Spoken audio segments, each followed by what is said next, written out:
Chapter 106. There were still 2 days before the official release of Steve Jobs' biography. Poplar Fruit planned to bring Kiki around Beijing. Zheng Yujie originally wanted to be Poplar Fruit's tour guide, but she had no choice. She was the person in charge of the project and had a lot of decisions to make. She couldn't leave at the moment. Where should I go? In Beijing, Hohai and Sanlidan's bar streets were very popular, but it wasn't convenient for him to bring his daughter along. Lu Lichang and Pan Garden were antique cities, and he didn't know anything about antiques, so there was no point in going. All the attractions were listed on the screen, and he might not be able to finish looking at them in 1 or 2 months. But Poplar Fruit felt that there was a place he could not go. That was the Forbidden City of the Forbidden City. Beijing was the ancient capital of the 6 dynasties, and the Forbidden City was the palace of the 2 most recent feudal dynasties. It was the symbol of imperial power and the representative of ancient Chinese architecture.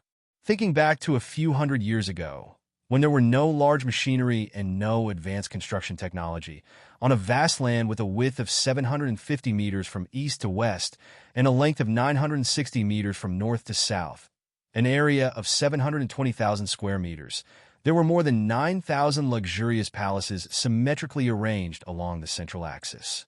What kind of miracle was this? Until today, it was still the focus of the world. How could he not go to such a place to pay his respects? Poplar Fruit thought that now that the National Day holiday had passed, and it wasn't a weekend, there shouldn't be too many people going to the Forbidden City at this time, right?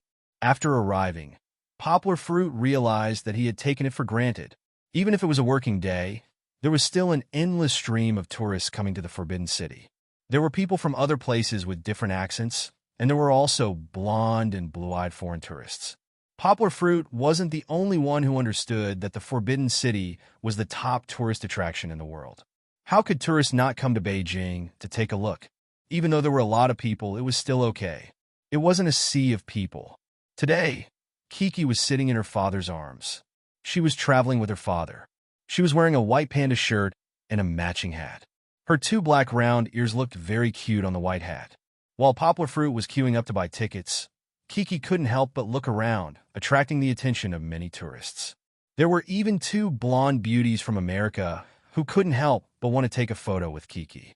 Poplar Fruit had no choice but to stand between them and make a peace sign with a stiff expression. After waiting in line for almost a quarter of an hour, they finally bought the tickets. Finally, they could enter this palace complex. Poplar Fruit calmed down his excitement and walked in through the gate of Immortal Martial Arts with his arms around Kiki's belly. The gate of Immortal Martial Arts belonged to the back door. After Poplar Fruit entered, the first thing he saw wasn't the huge palace, but the garden-style royal backyard, the Imperial Garden. The Imperial Garden was very different from the Suzhou Gardens in Jiangnan. It lacked a reserved delicateness. There were towering pines and cypresses, rare flowers and trees, and natural stones that looked like they were carefully carved. The pavilions and terraces spanned across the Lotus Pond and Blue Lake. Although it was quiet and serene, people who were in this place could feel a kind of indifferent atmosphere. Kiki liked beautiful places like the Imperial Garden, which had flowers and grass. She sat on Poplar Fruit's chest and looked at the beautiful scenery, happily clapping her little hands. When Poplar Fruit was about to leave, she pouted unhappily and kicked her legs. Her temper wasn't small. After passing through the Imperial Garden, there were all kinds of palaces of different sizes. Although it was still the inner court, the palaces here weren't small. There were Palace of Heavenly Purity, Jiaotai Palace, Palace of Earthly Tranquility, and so on. They were all familiar names from period dramas. However, perhaps because it was the living quarters of the royal family, there were all kinds of independent courtyards and gardens everywhere. After passing through the inner court, Poplar Fruit held up an umbrella. The main reason was to shelter Kiki from the sun. He couldn't just come to the capital and let his daughter become a little black pig. The style of the Imperial Palace in front of the Forbidden City was completely different from the inner court that Poplar Fruit had just seen.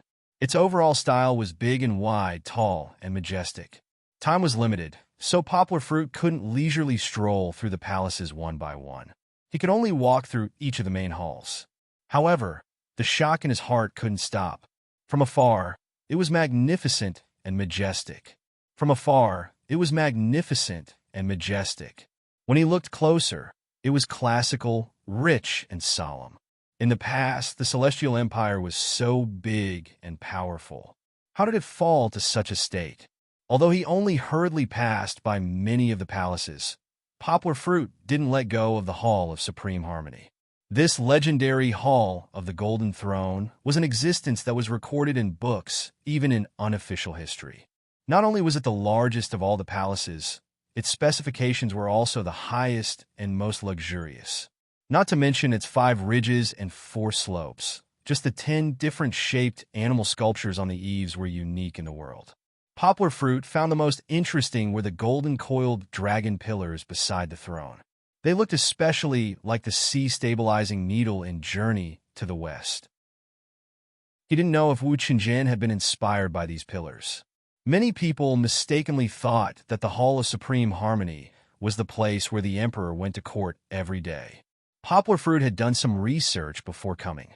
Actually, that wasn't the case. The Hall of Supreme Harmony was a place with the highest specifications used to hold important ceremonies, such as the emperor's wedding, birthday, and so on. Of course, the worship ceremony wasn't here. It was at the Huanqiu altar next to the Temple of Heaven. When one came to a scenic spot, the most important thing was to take pictures as a souvenir. Poplar Fruit, who was passionate about recording every detail of his and his daughter's life, naturally wouldn't forget. Other than taking a few pictures in the Imperial Garden and in front of the various palaces, Poplar Fruit even took a selfie of himself and Kiki with his iPhone in the Hall of Supreme Harmony. Compared to asking tourists to help take pictures, Poplar Fruit was more confident in his photography skills. Especially after a few months of practice, Poplar Fruit had gradually mastered a unique selfie technique. No matter if it was serious or funny, he could easily hold it. Poplar Fruit couldn't get close to the dragon throne. He could only take pictures from afar. Even though there were many people, Poplar Fruit still cleverly used borrowed positions and unique angles. Not only did he not accidentally take a picture, but he also took the effect of the father and daughter sitting on the dragon throne and laughing. This was also thanks to the fact that the aperture of the iPhone wasn't too big, so it wouldn't cause the far-end blur effect due to focusing. After walking out of the Hall of Supreme Harmony, Poplar Fruit was still a little reluctant to leave. That was because the Forbidden City was almost one after another. There were many places in the Forbidden City that weren't open to tourists. Only the main palaces on the left and right of the central axis were open. If there was a chance, Poplar Fruit really wanted to walk around the entire Forbidden City. Walking around the Forbidden City took less than a morning. However, Poplar Fruit didn't plan to stay inside any longer. Because even if he could bear with the hunger, Kiki also wanted to drink milk. After playing for an entire morning, Kiki was also a little tired. After walking out of the Meridian Gate, they walked for a long time before finding a cafe that wasn't that crowded.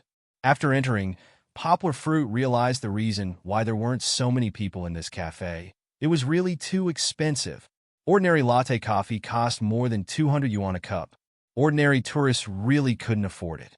The most expensive coffee Poplar Fruit had ever drunk in Yangcheng was at a foreign trade company.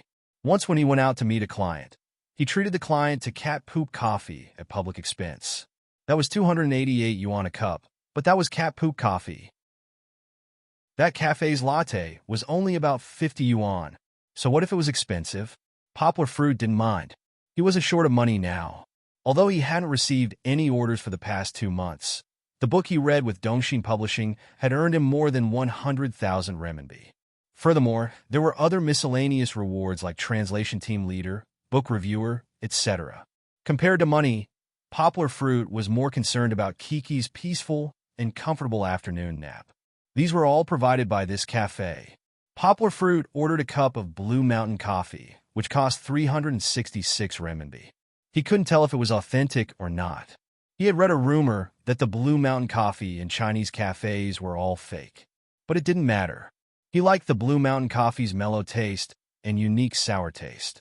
Even if he couldn't afford to drink authentic Blue Mountain coffee, and he couldn't afford it, it's not bad to drink something less authentic. He ordered some snacks and a cup of hot water. The hot water was for Kiki to make milk powder. After Kiki finished the milk powder, She listened to the cafe's music for a while before falling asleep. After drinking the coffee, Yangguo was in high spirits. However, he didn't want to walk around under the hot sun. He simply sat on the soft sofa in the coffee shop with one hand behind his head and the other hand hugging Chi-Chi through the small quilt covering her body. He opened his eyes and didn't feel sleepy at all. He was just thinking about what he wanted to do in the near future. The translation of Steve Jobs' biography project was basically completed. Poplar Fruit should go back to be his own gold medal translator. Although Yao Dehua kept saying that it didn't matter, Poplar Fruit still felt that this big brother still needed him. If there wasn't a reliable and capable person, he wouldn't dare to easily entrust those urgent and important tasks to him. Yao Dehua had helped him a lot in this storm of public opinion. At least he didn't have to be so passive. In his hometown, there were still media outlets in Guangdong that spoke up for him. This kind of touching was beyond touching. This kind of kindness, he must find a chance to repay it. Secondly, his mother had called him many times, and the plan to go home was delayed again and again. This time, after the matter in Beijing was settled, he must go back to his hometown to accompany his parents. He hadn't been home for more than half a year. There was also the matter of his own postgraduate studies. No one knew his current situation better than Poplar Fruit. His ability had long left the postgraduate students in the dust. The postgraduate entrance examination was not a problem for him. The problem was, where should he apply for postgraduate studies? In a few days, this year's postgraduate entrance examination would be closed. Poplar Fruit didn't want to wait another year. It would be best if he could solve it tonight or tomorrow. Yangguo didn't know why, but a slender and elegant figure standing by the lake suddenly flashed through his mind, and a smiling face as happy as a flower with Chi-Chi sticking close to each other, shaking his head. Poplar Fruit scratched his head and ridiculed himself in his heart. But he also made up his mind. Since it was just to get a diploma and become a postgraduate student, why should he care about where he studied? Yes, that's the reason. Everyone, use your votes to support the poor. Greater than over equal to. Chapter 107. Lying on the soft chair in the coffee shop and looking at the photos he took, Poplar Fruit suddenly laughed silently. This photo was really fun. It was in the Hall of Supreme Harmony. He was holding his left fist from afar. In the photo, it was as if he was holding a coiled dragon pillar. Kiki was grinning as she put one hand on her father's left arm, and the other hand was waving in the air. In the photo, it was as if she wanted to take the golden cudgel from her father's hand. That expression, that action, although it was a coincidence, it was really too realistic. At the time, he didn't think much of it, but now Poplar Fruit was overjoyed. He double-clicked to zoom in and then zoomed out. No matter how he looked at it, he felt that it was interesting. There was Wi-Fi in the coffee shop. Poplar Fruit picked a few more interesting photos and posted them on Weibo. At that time, there was no ability to upload multiple photos at the same time. At around 4 in the afternoon, Kiki woke up. Poplar Fruit walked out of the coffee shop and walked around Tiananmen Square while the sky was still bright. Other than taking photos and sighing about China's dominance, there wasn't much else in Tiananmen Square that was interesting. It was almost evening, and he still couldn't see the flag-raising ceremony. After walking for a day, Poplar Fruit still didn't feel tired. He didn't plan to call a taxi because it was only a little more than a stop away from Wangfujing. He walked in that direction and prepared to find an old fried belly restaurant that he saw in the tourist brochure. After coming to Beijing, it was really too wasteful to stay in the hotel and eat the same food from all over the country. There were so many delicious snacks in Beijing. Even if he couldn't try every one of them, he still had to grab the opportunity to try. Everyone, use your votes to support the poor. Greater than over equal to. On the way, he suddenly heard a few words in English. Actually, it wasn't strange to hear the English Poplar Fruit in Beijing. That was because there were too many foreign tourists in Beijing. He saw quite a few in the Forbidden City in the morning. However, Poplar Fruit could sense a sense of impatience and helplessness in these few sentences. Turning his head, he saw a thin, middle-aged man with a beard and a Middle Eastern face standing in front of an old man wearing a red armband. He anxiously explained, "No, I'm asking about the washroom. Where is the washroom? P.S. Other than a few words, please use Chinese as much as possible for the dialogue below." Umlin? The old man was confused. Your Luan? Yes, yes. The middle-aged foreigner nodded and then shook his head. No, no, is it the washroom? The old man still did not understand. He asked again, I am Luan? No, I'm not Luan. Helpless, the middle-aged foreigner changed his words and asked again, lavatory. Where is the lavatory? Not only was he desperately trying to explain, but he was also gesturing with his hands and feet to go to the lavatory. However, the old man was still confused. But when he saw the middle-aged foreigner's body language, he asked, Are you talking about the toilet? WC. The foreigner had an American accent, and this well-known abbreviation had only been used in Yingjiali. Almost no one had seen it in the United States. How could the middle-aged foreigner understand it? He thought the old man was talking about something else. No, no, the middle-aged foreigner was already very anxious. He squeezed his feet and scratched his ears and cheeks, thinking about how to explain the word toilet to the old man. Poplar Fruit looked at him and found it funny. The language barrier was indeed a big problem. A few years ago, when Beijing held the Olympic Games, almost everyone was learning English. Now, the enthusiasm had faded. The question and answer between the old man who was in charge of street sanitation and the middle-aged foreigner in a special situation were not on the same channel at all.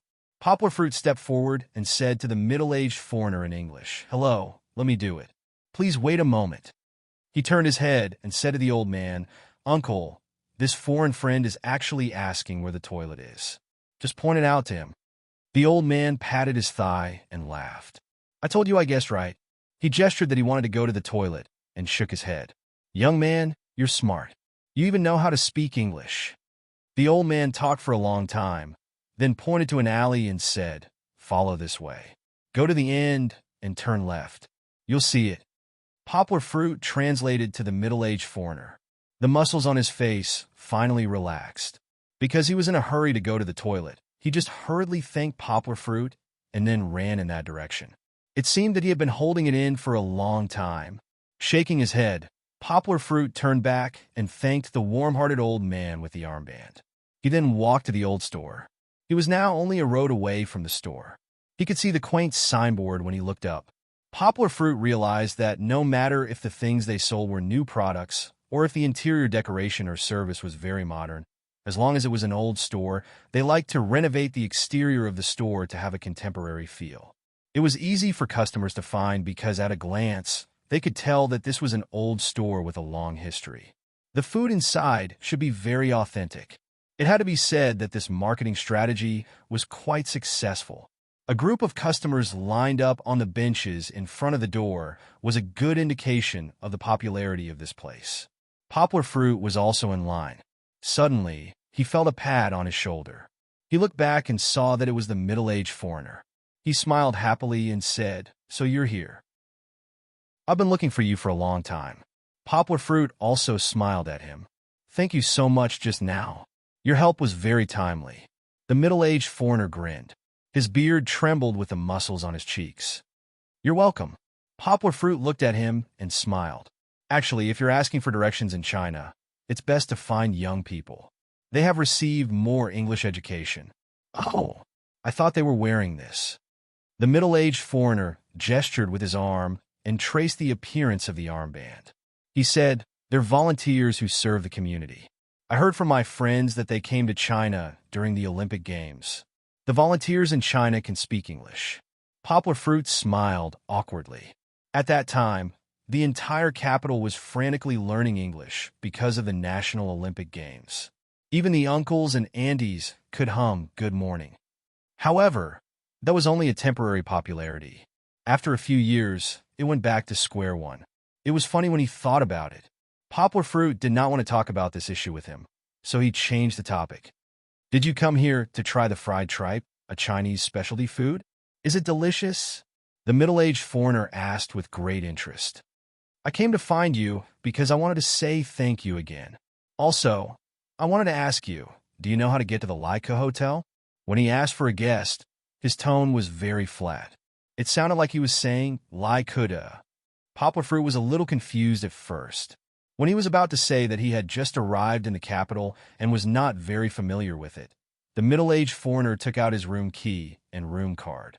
Here, like could a hotel. Poplar Fruit suddenly understood. He smiled and took out his room card. He waved it in front of the middle-aged foreigner and said, "I know, I'm staying in the same hotel as you." "That's great. We're really fated," the middle-aged foreigner said excitedly. "Can you tell me how to get back?" Poplar Fruit recalled the map he memorized before coming out to play. He realized that it was too complicated to explain to the middle-aged foreigner how to get a ride and transfer to the hotel. So he said, "I'll go back after eating. Do you want to eat together and then leave together? This restaurant's fried tripe is very famous, and it's not pigs, but lamb's fried tripe." Most of the Middle Eastern people were Muslim, so Poplar Fruit explained it to him. The middle-aged foreigner said happily, "Can I? That's a great honor. I came to China not only to travel, but also to taste Chinese food." After waiting in line for more than 10 minutes, they finally waited until there was an empty seat. Poplar Fruit first ordered 2 signature dishes, belly gourd and belly powder dan. The middle-aged foreigner also ordered a few dishes that he thought should be delicious under Poplar Fruit's translation. The dishes were served quickly. In less than 3 minutes after the order was placed, plates of hot dishes were served.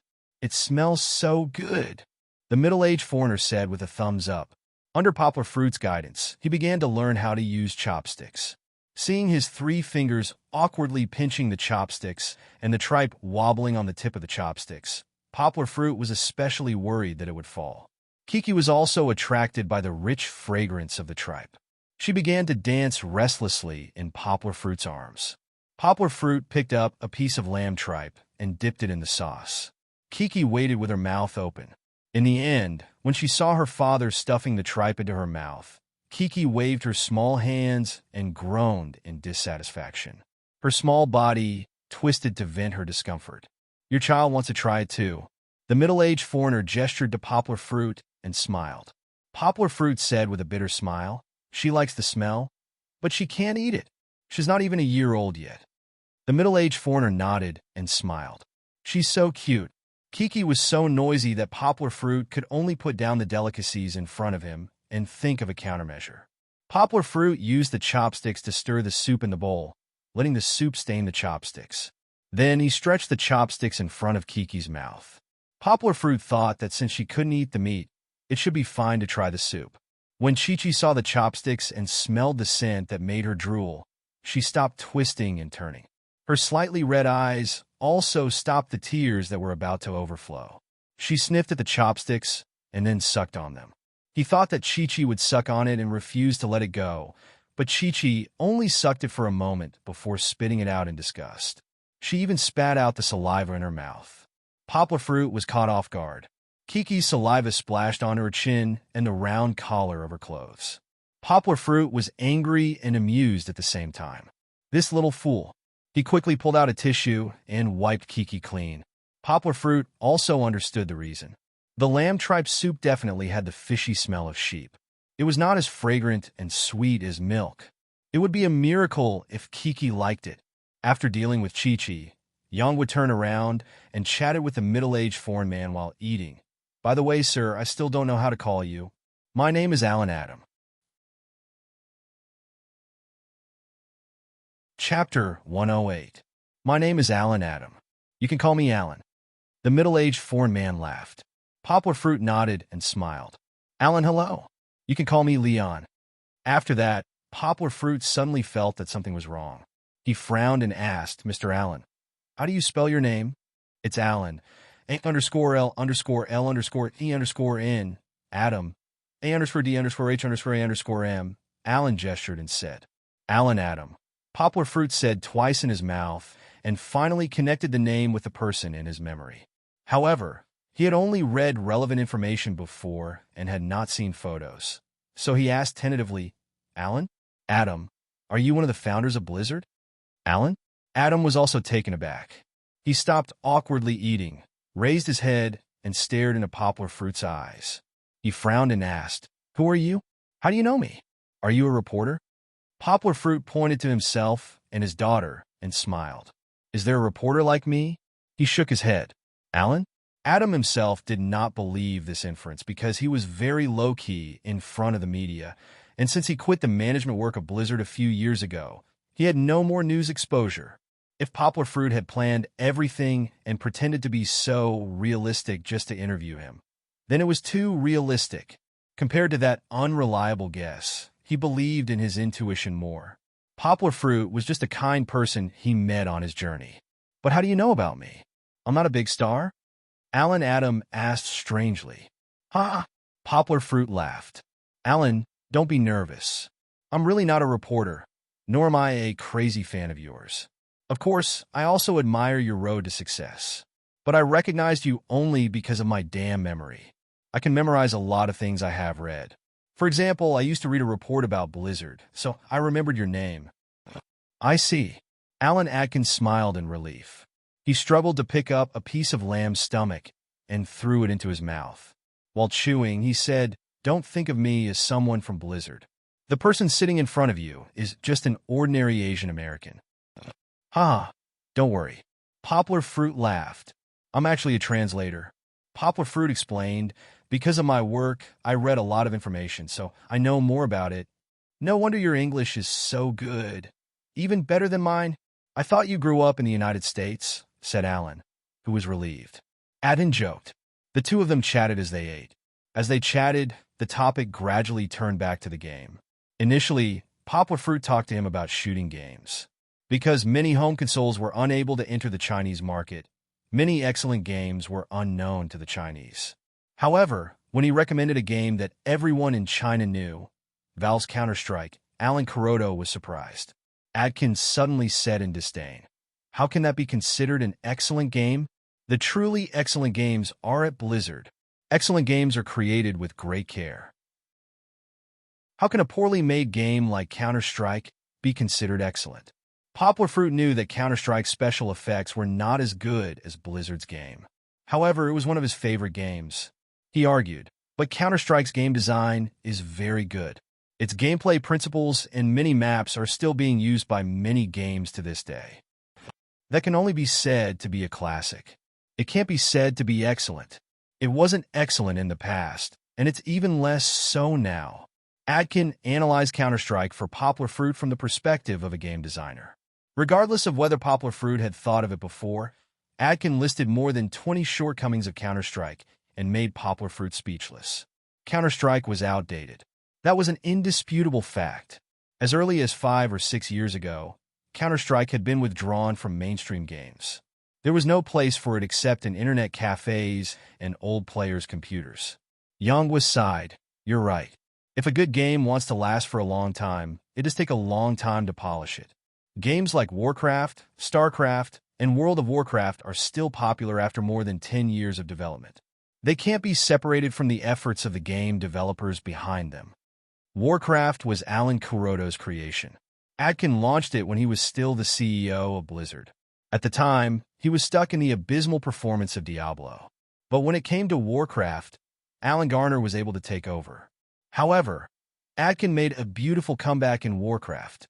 This game was one of his prides. Therefore, when Poplar Fruit talked about Warcraft, Alan Kuroda's face lit up. When Atkin talked about Warcraft, a proud smile appeared on his face. Alan Kuroda was willing to give up his position as CEO and stay as a game consultant. Atkin had a passion for games that went beyond money and everything else. He didn't care what others thought of him, but he cared a lot about what others thought of his games. Poplar Fruit didn't forget to tease him towards the end. I finally understand why Blizzard is always jumping ship. I think you guys can't even get past your own hurdle, right? Alan Kuroda laughed. Adeon laughed heartily. Indeed, we only want to strive for perfection. Every time a new game or new version is released, it must have a breakthrough compared to the past and continue to be an outstanding work of art. If it's not good enough, we'd rather never release it to the market. I agree with your point of view. I think the same about my own translations. I won't allow it to be half-hearted. Poplar Fruit nodded seriously. But I have a question. Poplar Fruit asked, Blizzard released StarCraft 2 last year, but there hasn't been any updates for Warcraft. Is it because it's not good enough? But it's been 8 years since it was released. Just updating and maintaining the game's balance will not allow Warcraft to stay at the forefront of the era forever. Warcraft has always been the love and pain in the hearts of Warcraft fans. When it was released, it took the world by storm. The hero concept made it much more interesting and competitive than StarCraft. It was even one of the main events in the World Esports Championships. Unfortunately, in the hands of Blizzard, there hasn't been much change in the past 7 or 8 years. Only now did it gradually withdraw from the world stage. Recently, there have been rumors that Warcraft will be cancelled in the next WCG. How big of a regret is that?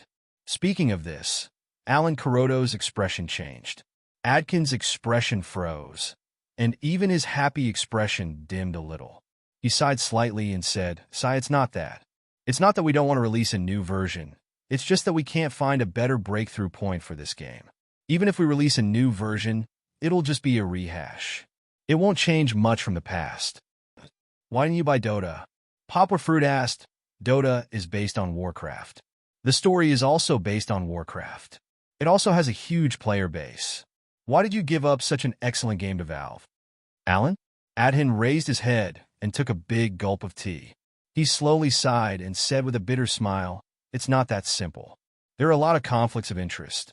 Moreover, I'm not part of the management, so I can't make the decision. If it were me, I would never let go of Dota and leave." Although Alan? Adhin wasn't the main designer of Warcraft. That was Rob_Pardo. But he still treated Adhin like his own son, as if he had watched him grow up. How could he not be sad to see it gradually decline? "I really like Warcraft. Out of all the games released by Blizzard, I really like Warcraft." Poplar Fruit said bitterly, "I've always had a deep affection for it. When I first came across the Warcraft expansion pack, I thought it would be interesting, so I flipped through all the backstory novels, the Ancient War trilogy, and so on. I still remember Tyrion's words. Fordring said, 'Race doesn't mean glory. I've seen the noblest orcs and the most despicable humans.' Towards the end, the sadness turned into a faint nostalgia. Even the classic words in the backstory revealed a deep sense of nostalgia." Alan? Adhin also said with tears in his eyes, "This world no longer needs a guardian like me. The wounds of the earth will slowly recover by itself, and the future of the various races that live here can only depend on their own efforts." Poplar Fruit's eyes lit up and said, "The protector of Azeroth, Medivh." Alan? Adhin smiled and nodded. "The scars of the world will slowly heal, but on this path, we are destined to walk an incomparably difficult path, whether the enemy is a stronger foreign enemy or ourselves." Poplar Fruit murmured, "Ian Alan?" Adhin looked at each other silently, then raised their heads and laughed, attracting the attention of the people around them. Those who didn't know would think that they were drunk. Chi-Chi didn't know why her father was so happy, and she didn't even know why there were tears at the corners of her father's eyes after laughing so hard. She turned her head and stared blankly at her father with her little mouth agape. It was unknown what she was thinking about as well. Although they had known each other for less than an hour, after this long chat, Alan, Adhin, and Poplar Fruit felt like they had known each other for many years. The two of them resonated too much. Their understanding of Warcraft, their familiarity with the history of Warcraft, and their regret for the future of Warcraft were enough to turn them from strangers to good friends who could talk about anything. After returning to the hotel, Poplar Fruit said goodbye to Alan Adhin. He held his phone and lay on the bed, staring at the ceiling in a daze. He had already saved Alan Adhin's number on his phone, Adhin's contact information, but Yongguo was thinking about something else. "Everyone, use your votes to smash the poor. Greater than over equal to." Chapter 109. After running up and down to buy Zheng Yuji's clothes, Poplar Fruit finally returned to the hotel. He walked to the door and took out the key. Poplar Fruit thought to himself, "I've been out for so long. She can't still be in the bathroom, right? She's probably waiting anxiously." He opened the door and walked into the bedroom. Poplar Fruit saw that the bathroom door was wide open. There were a few puddles of water on the floor. Her wet clothes were thrown in the basin, but there was no one in the bathroom. "Where is she?" Poplar Fruit muttered to himself, full of doubts. However, the entire room was quiet. Kiki was still quietly lying in her own small bed, sleeping. However, there was no trace of Zheng Yujie. She should still be here. Where could she have gone without wearing clothes? If it was in the past, she would definitely be in the room and chattering nonstop. Poplar Fruit sat down on the big bed and scratched his head. He took out his phone and was about to call Zheng Yujie. He raised his phone with his right hand and pressed his left hand on the quilt on the bed. What was that? Poplar Fruit was shocked. His left hand pressed down on something hard. Poplar Fruit moved his butt and lifted the quilt with his left hand. He saw a white and smooth foot. Lifting it up a little more, another foot was revealed. In the darkness of the bed, two beautiful legs that were intertwined with each other were faintly discernible. There was no need to look. Poplar Fruit knew that Zheng Yujie, who he couldn't find no matter how hard he tried, had crawled into his bed. However, he had made such a big move. Why didn't she react at all? Poplar Fruit moved to the front of the bed and gently lifted the quilt.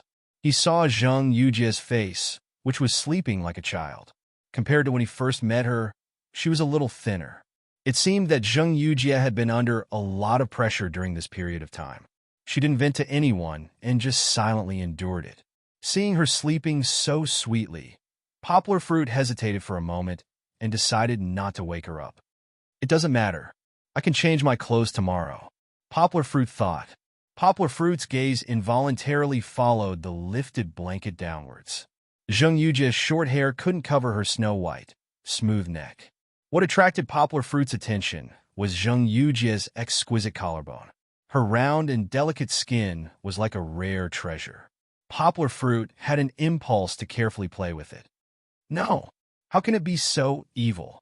Poplar Fruit quickly shook his head and drove the evil thoughts out of his mind. If he really did this, he wouldn't be able to be friends in the future. Zheng Yujie's collarbone was wrapped in a white bathrobe. Although her curves were still very attractive, Poplar Fruit didn't continue to lift the blanket. He gently covered Zheng Yujie with the blanket and then quietly pushed Kiki's small bed out. Poplar Fruit still had to feed and take care of Kiki at night. If Kiki cried, it would disturb Zheng Yujie's rest. It was better to do it in the living room. In any case, Poplar Fruit planned to sleep on the sofa tonight. It was a quiet night. The curtains were pulled open, and the room's floor-to-ceiling windows welcomed the bright morning sun without any obstruction. In the warmth of the sun, a figure moved and jumped. His arms were like an eagle flapping its wings, cutting the hazy sunlight into pieces. Kiki also woke up. She was half lying and half sitting in the baby stroller. She stared at the figure with her eyes wide open. Her small mouth formed an O shape. Her small hands were raised in the air, but she didn't move. Poplar Fruit stopped and deeply exhaled a long white breath. He walked out of the hologram and walked towards Kiki with a smile on his face. Kiki began to wave her small hands that she had been preparing for a long time. She grinned and said, "Ha ha." Her smile was even more sacred and beautiful than the morning sun. "Daddy, Daddy." Kiki saw Poplar Fruit walk to her side. She stretched out her small hands and called out. Not yet." Poplar Fruit picked up the towel hanging on the baby stroller. He wiped his sweat and said with a smile, "Daddy is sweating so much right now. I can't carry you. If I carry you, you'll stink too." Kiki wrinkled her small nose at her father in dissatisfaction. Her small hands danced on her head and said, "Doubt it." Poplar Fruit was stunned. Kiki began to learn words again. If he guessed correctly, Kiki was learning the word stink. Although the pronunciation was not standard, if Poplar Fruit said it a few more times, she would be able to say it. This made Poplar Fruit vigilant. In the future, he couldn't speak casually in front of his daughter. If Kiki inadvertently learned some of his vulgarities, then it wouldn't be cute. Poplar Fruit boiled a pot of water and prepared to make milk for Kiki when it cooled down. He brewed a pot of tea for himself. The tea was prepared by the hotel. It was oolong tea, and the taste was quite mellow. Poplar Fruit liked it very much. After drinking tea and resting for a while, Poplar Fruit felt that his body was sticky and uncomfortable. He also wanted to take a shower, but the bathroom was in the bedroom. If he took a shower, he would definitely disturb Zheng Yujie. Poplar Fruit thought for a while. Anyway, it was time to wake Zheng Yujie up for breakfast. She didn't eat dinner last night and slept soundly. She was probably very hungry now. Just like in Yangcheng, Poplar Fruit casually pushed open the bedroom door and walked in. He walked around the table and walked to the bed. Poplar Fruit inadvertently glanced at the bed. His eyes widened, and he accidentally bumped into the bedside table. Fortunately, his body was nimble and he managed to dodge in time without making too much noise. Poplar Fruit's brain was not working. He only felt the blood in his body boil. Half of it rushed down, while the other half rushed to his head. At this moment, on the bed, Zheng Yujie was like an octopus wrapped around the blanket like a doll. Her sleeping posture was especially bold. However, this was not the reason why Poplar Fruit Soul was lost. Zheng Yujie was wearing the hotel's bathrobe. The bathrobe was originally short, only covering a small part of her thighs. But with Zheng Yujie's bare teeth and brandished claws while sleeping, the bottom of the bathrobe was pulled open by her thighs. Zheng Yujie's full bum was exposed to the air.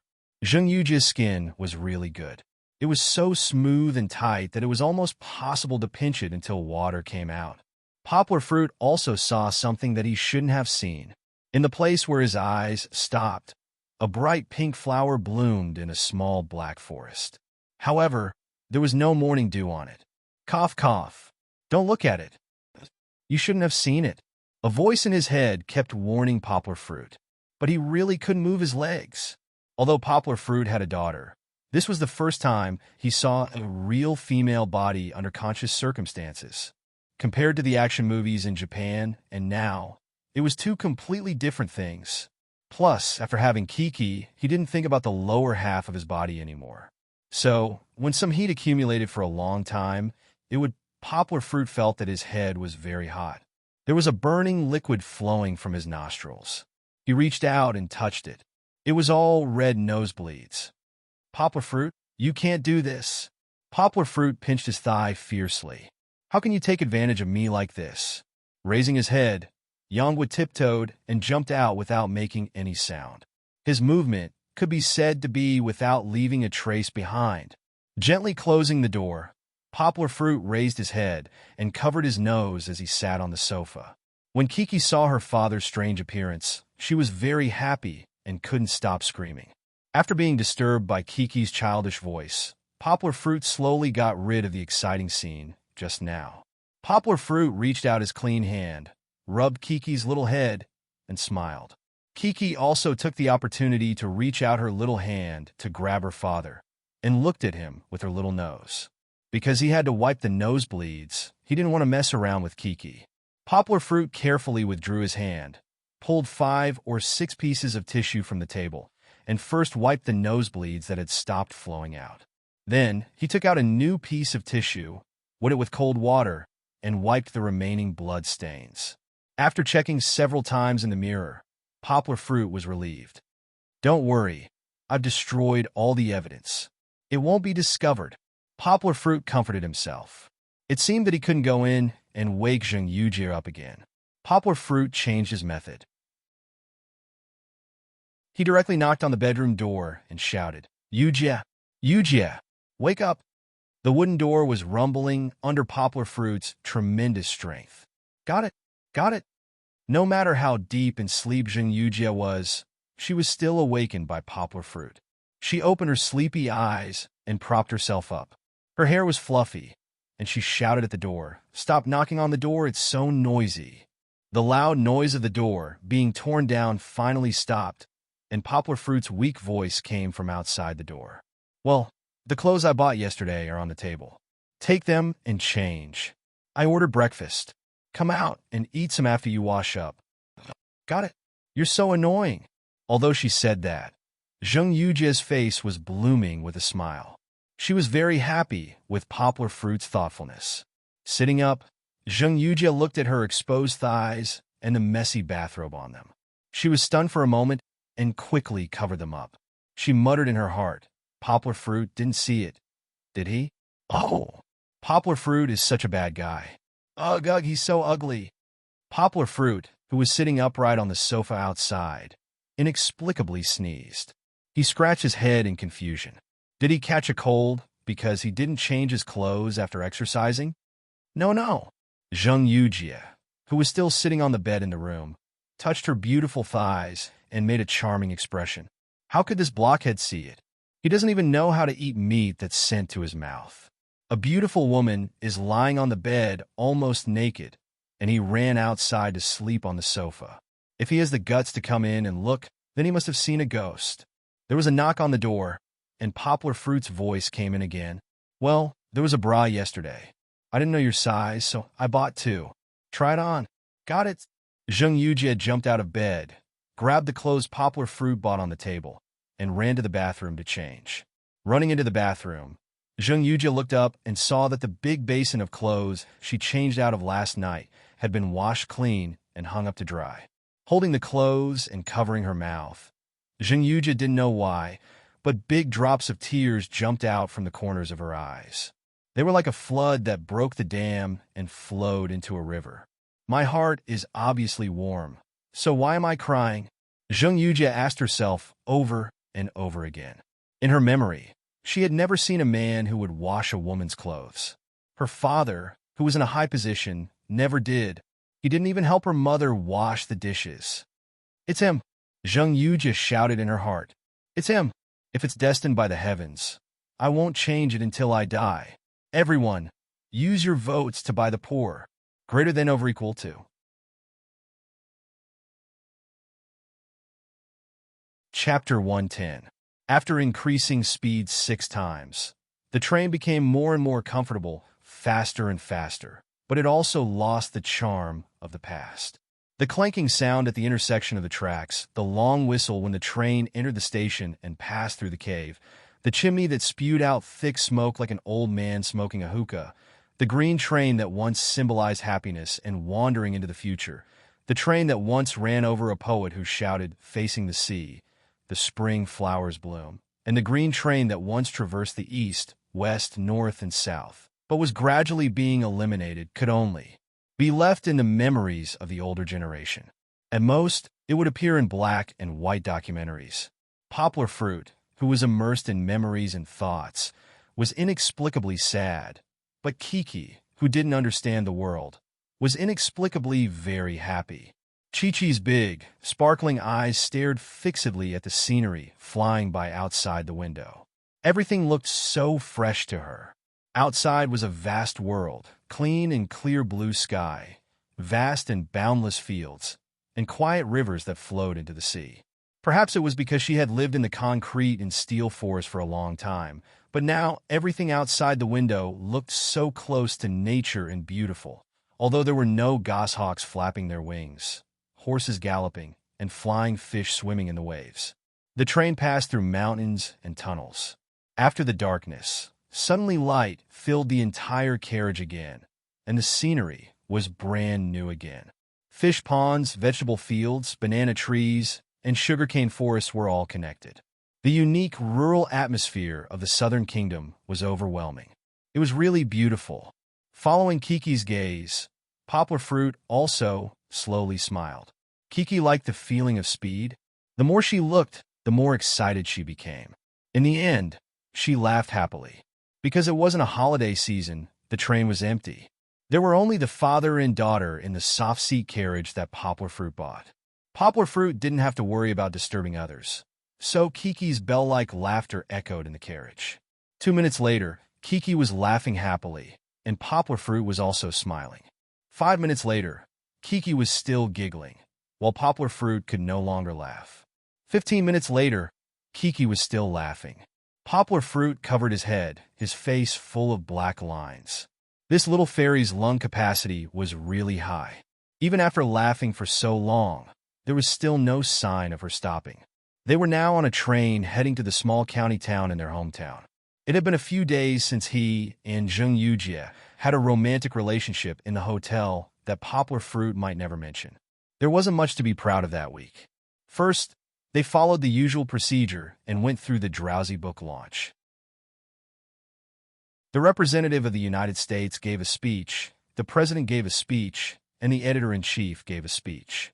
The president and the representative of the United States unveiled the golden silk cloth covering Steve Jobs' biography, and everyone opened champagne to celebrate. Throughout the entire press conference, Poplar Fruit and Zheng Yujie, the two real protagonists, were smiling from the side. In the end, The muscles on their faces were stiff from smiling. If there was a small interlude, there really was one. Before the press conference began, many reporters surrounded Poplar Fruit. Some asked Poplar Fruit serious questions about the book sales estimates, and some asked Poplar Fruit if he was interested in entering the entertainment industry. Poplar Fruit patiently answered them one by one. Poplar Fruit smiled at the questions thrown by the reporters who were more like entertainment reporters. "Sorry, I haven't considered it yet." Poplar Fruit really didn't want to enter the entertainment industry. This was his true thought. However, the next day's newspapers were different. The entertainment tabloids had big headlines that said, "The most handsome translator in history. Enter the entertainment industry? Anything is possible in the future." Of course, Poplar Fruit, who didn't care about this, didn't care either. What made his heart tremble was another reporter from the Beijing Daily. The reporter asked him, "Mr. Poplar Fruit, Professor Rowling is very optimistic about you. He promised on a program yesterday that as long as you apply for his master's degree, he'll accept you without any exam. What do you think of this matter?" When Yang Guo heard the news, he was very touched. His friendship with Professor Rowling was only limited to the last press conference where they had an exchange in front of everyone. In fact, the word exchange was more appropriate to describe it as an exchange of views. However, he didn't expect Professor Rowling to be so supportive of him. One had to know that a world-renowned professor, one of the top translators in the translation field, was offering an olive branch to a young translator that he didn't know much about. This was a very big deal. With his status, how many people came to ask for his advice every year? Of course, there were many famous translators among them. Even if Poplar Fruit stood among them, he would only be a chicken in a flock of cranes. Of all the people he could pick, why did he have to do the opposite and take the initiative to invite him? However, Poplar Fruit had already made his decision. Faced with this opportunity, which was like a pie falling from the sky, he said emotionally, "How can Poplar Fruit be valued by Professor Rowling?" Unfortunately, 2 days ago, Poplar Fruit signed up for this year's master's degree exam online. He signed up for Higashiyama University, which nurtured Poplar Fruit and deeply influenced Poplar Fruit's alma mater. Poplar Fruit can only apologize for Professor Rowling's kindness. "Although I missed out on Professor Rowling's degree, Professor Rowling has always been Poplar Fruit's mentor and role model. If there is a chance in the future, Poplar Fruit will definitely learn from Professor Rowling." Poplar Fruit gave up on Beijing International Studies University, which was more famous and powerful in the field of translation, and chose to apply for his alma mater. This news caused quite a stir in the academic field. Even Poplar Fruit's alma mater was shocked. However, this was a story for another day. After the press conference, Zheng Yujie took Yang Guo to eat the best delicacies in Beijing for a day. What surprised Yang Guo was that these delicacies were not listed on the travel website, and were even hidden in the alleys and alleys of Beijing with a long history. There were not many tourists flocking over, only the neighbors and old Beijing people warmly supporting them. After that, Poplar Fruit returned to Yangcheng. It had been a few days since he left Beijing. His house was about to rot. Poplar Fruit did not see Song Jiwen. He only stayed at home for a day before taking his daughter back to his hometown. It was indeed time to go back. Poplar Fruit did not return home for half a year after the Chinese New Year.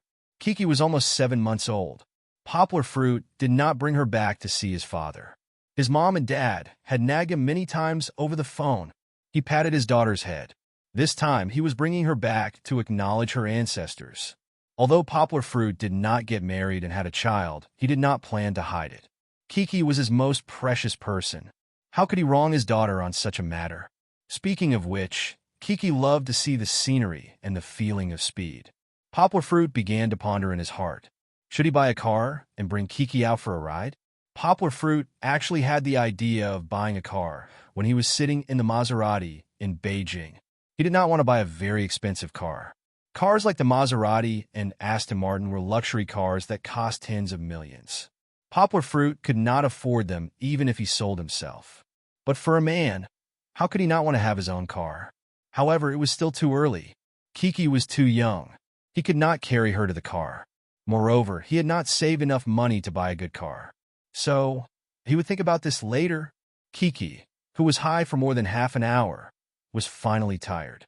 Poplar Fruit was afraid that her throat would be dry after screaming for so long. He quickly poured some warm water to feed her. Kiki drank half a bottle of water and fell asleep in her father's arms. Kiki fell asleep, but Poplar Fruit was very energetic. He looked at the window and felt a little bored. He rummaged through his carry-on bag. There was a book with a thickness of more than 200 pages lying quietly in it. It was an analysis of the ideological and political theory examination outline, the legendary political red treasure book that was necessary for the postgraduate entrance examination. He bought it at a roadside shop before he got on the car. Was he not going to take the postgraduate entrance examination? Poplar Fruit had checked that the English major he applied for had 4 subjects. There was no mathematics, comprehensive English, a second foreign language, linguistics, and the last subject was politics. Comprehensive English was no pressure for him now. Listening, reading, and writing, if he was stumped, he would be stripped of his title as a gold medal interpreter. He chose French as his second foreign language.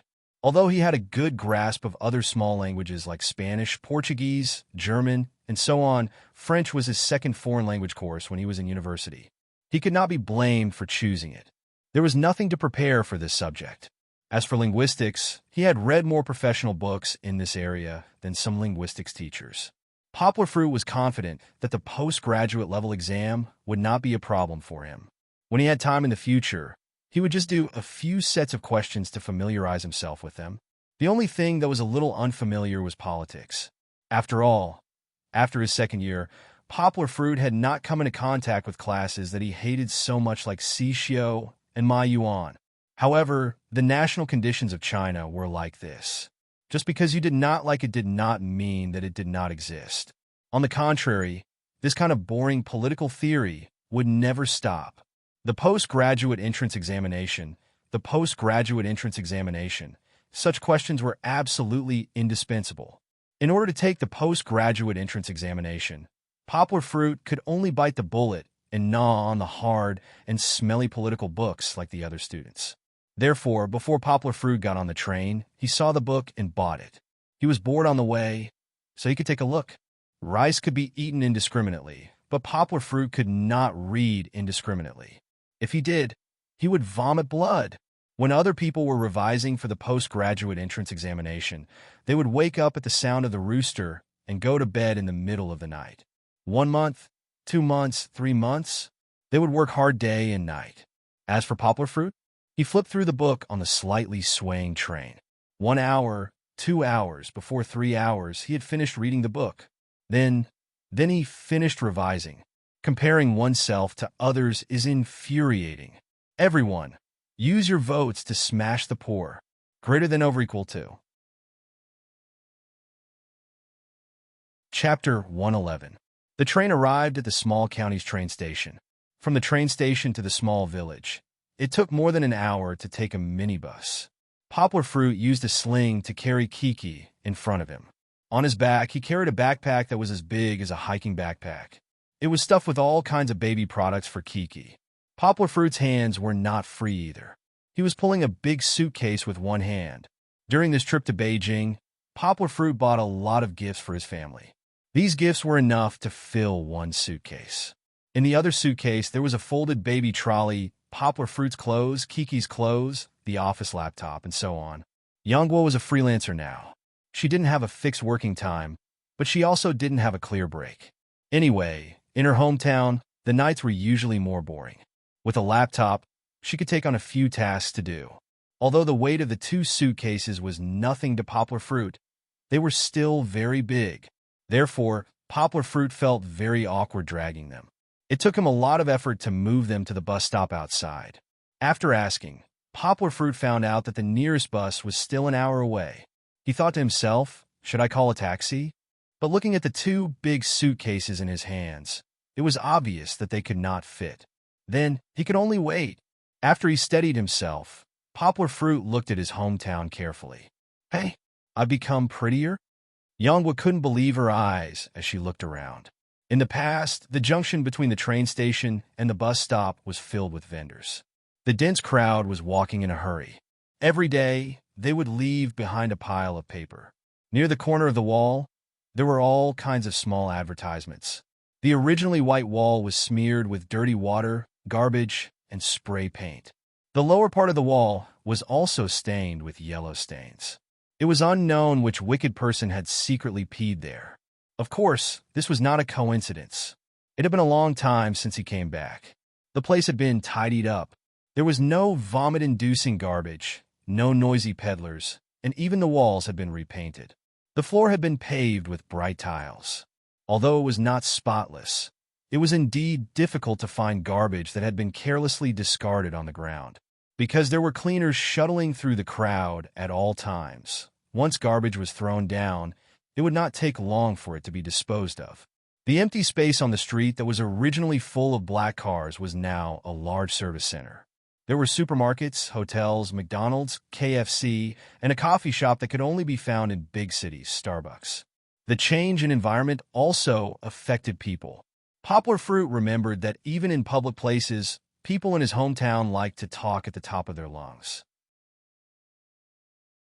Those who did not understand Poplar Fruit's hometown dialect would think that they were quarreling. Old and young men liked to smoke hookahs. They could be seen smoking in the streets and alleys. That was how the smoky atmosphere at the train station came about. But now, Poplar Fruit saw men and women who were still dressed in rustic clothes. Their walking and talking had become very elegant. The women had become more reserved, and the men had become more gentlemanly.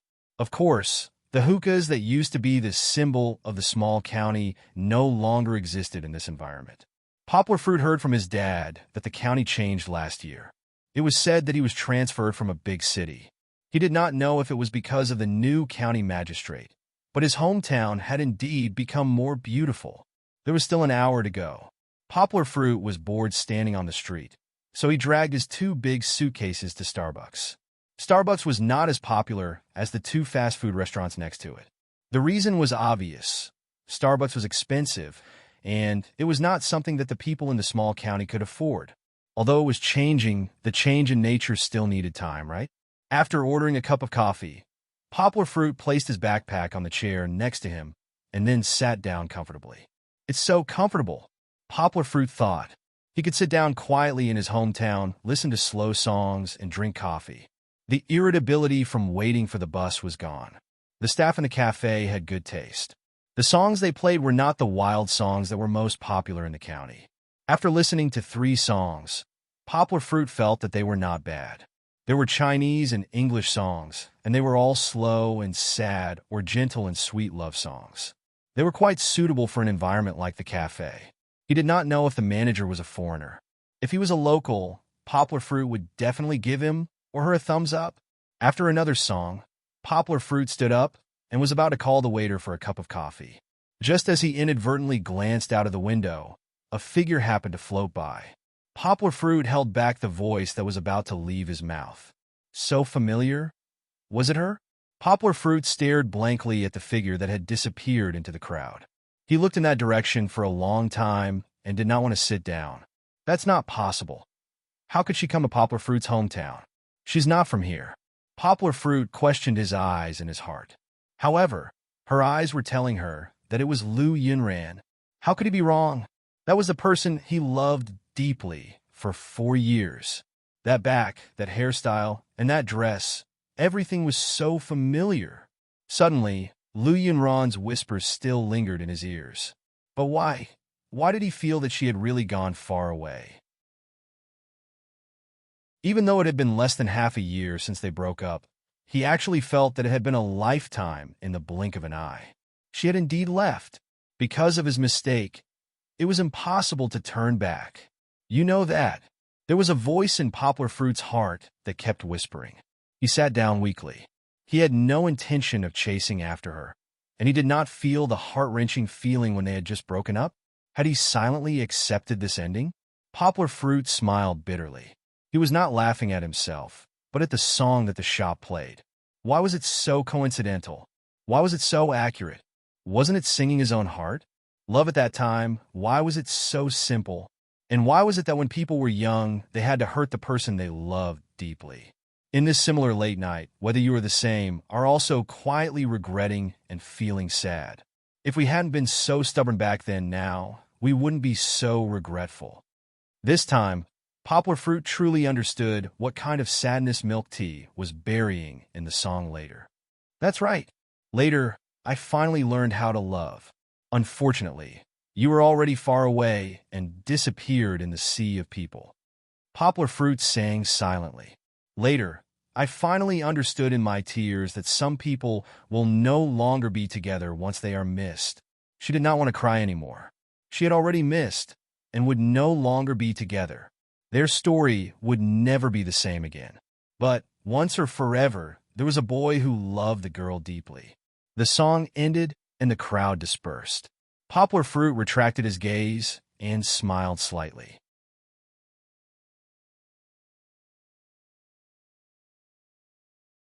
Chapter 112.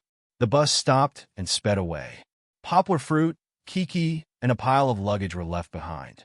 Poplar Fruit stood at the entrance of the village, rubbing Kiki's little head, who had woken up, and said with a smile, "Kiki, this is our hometown.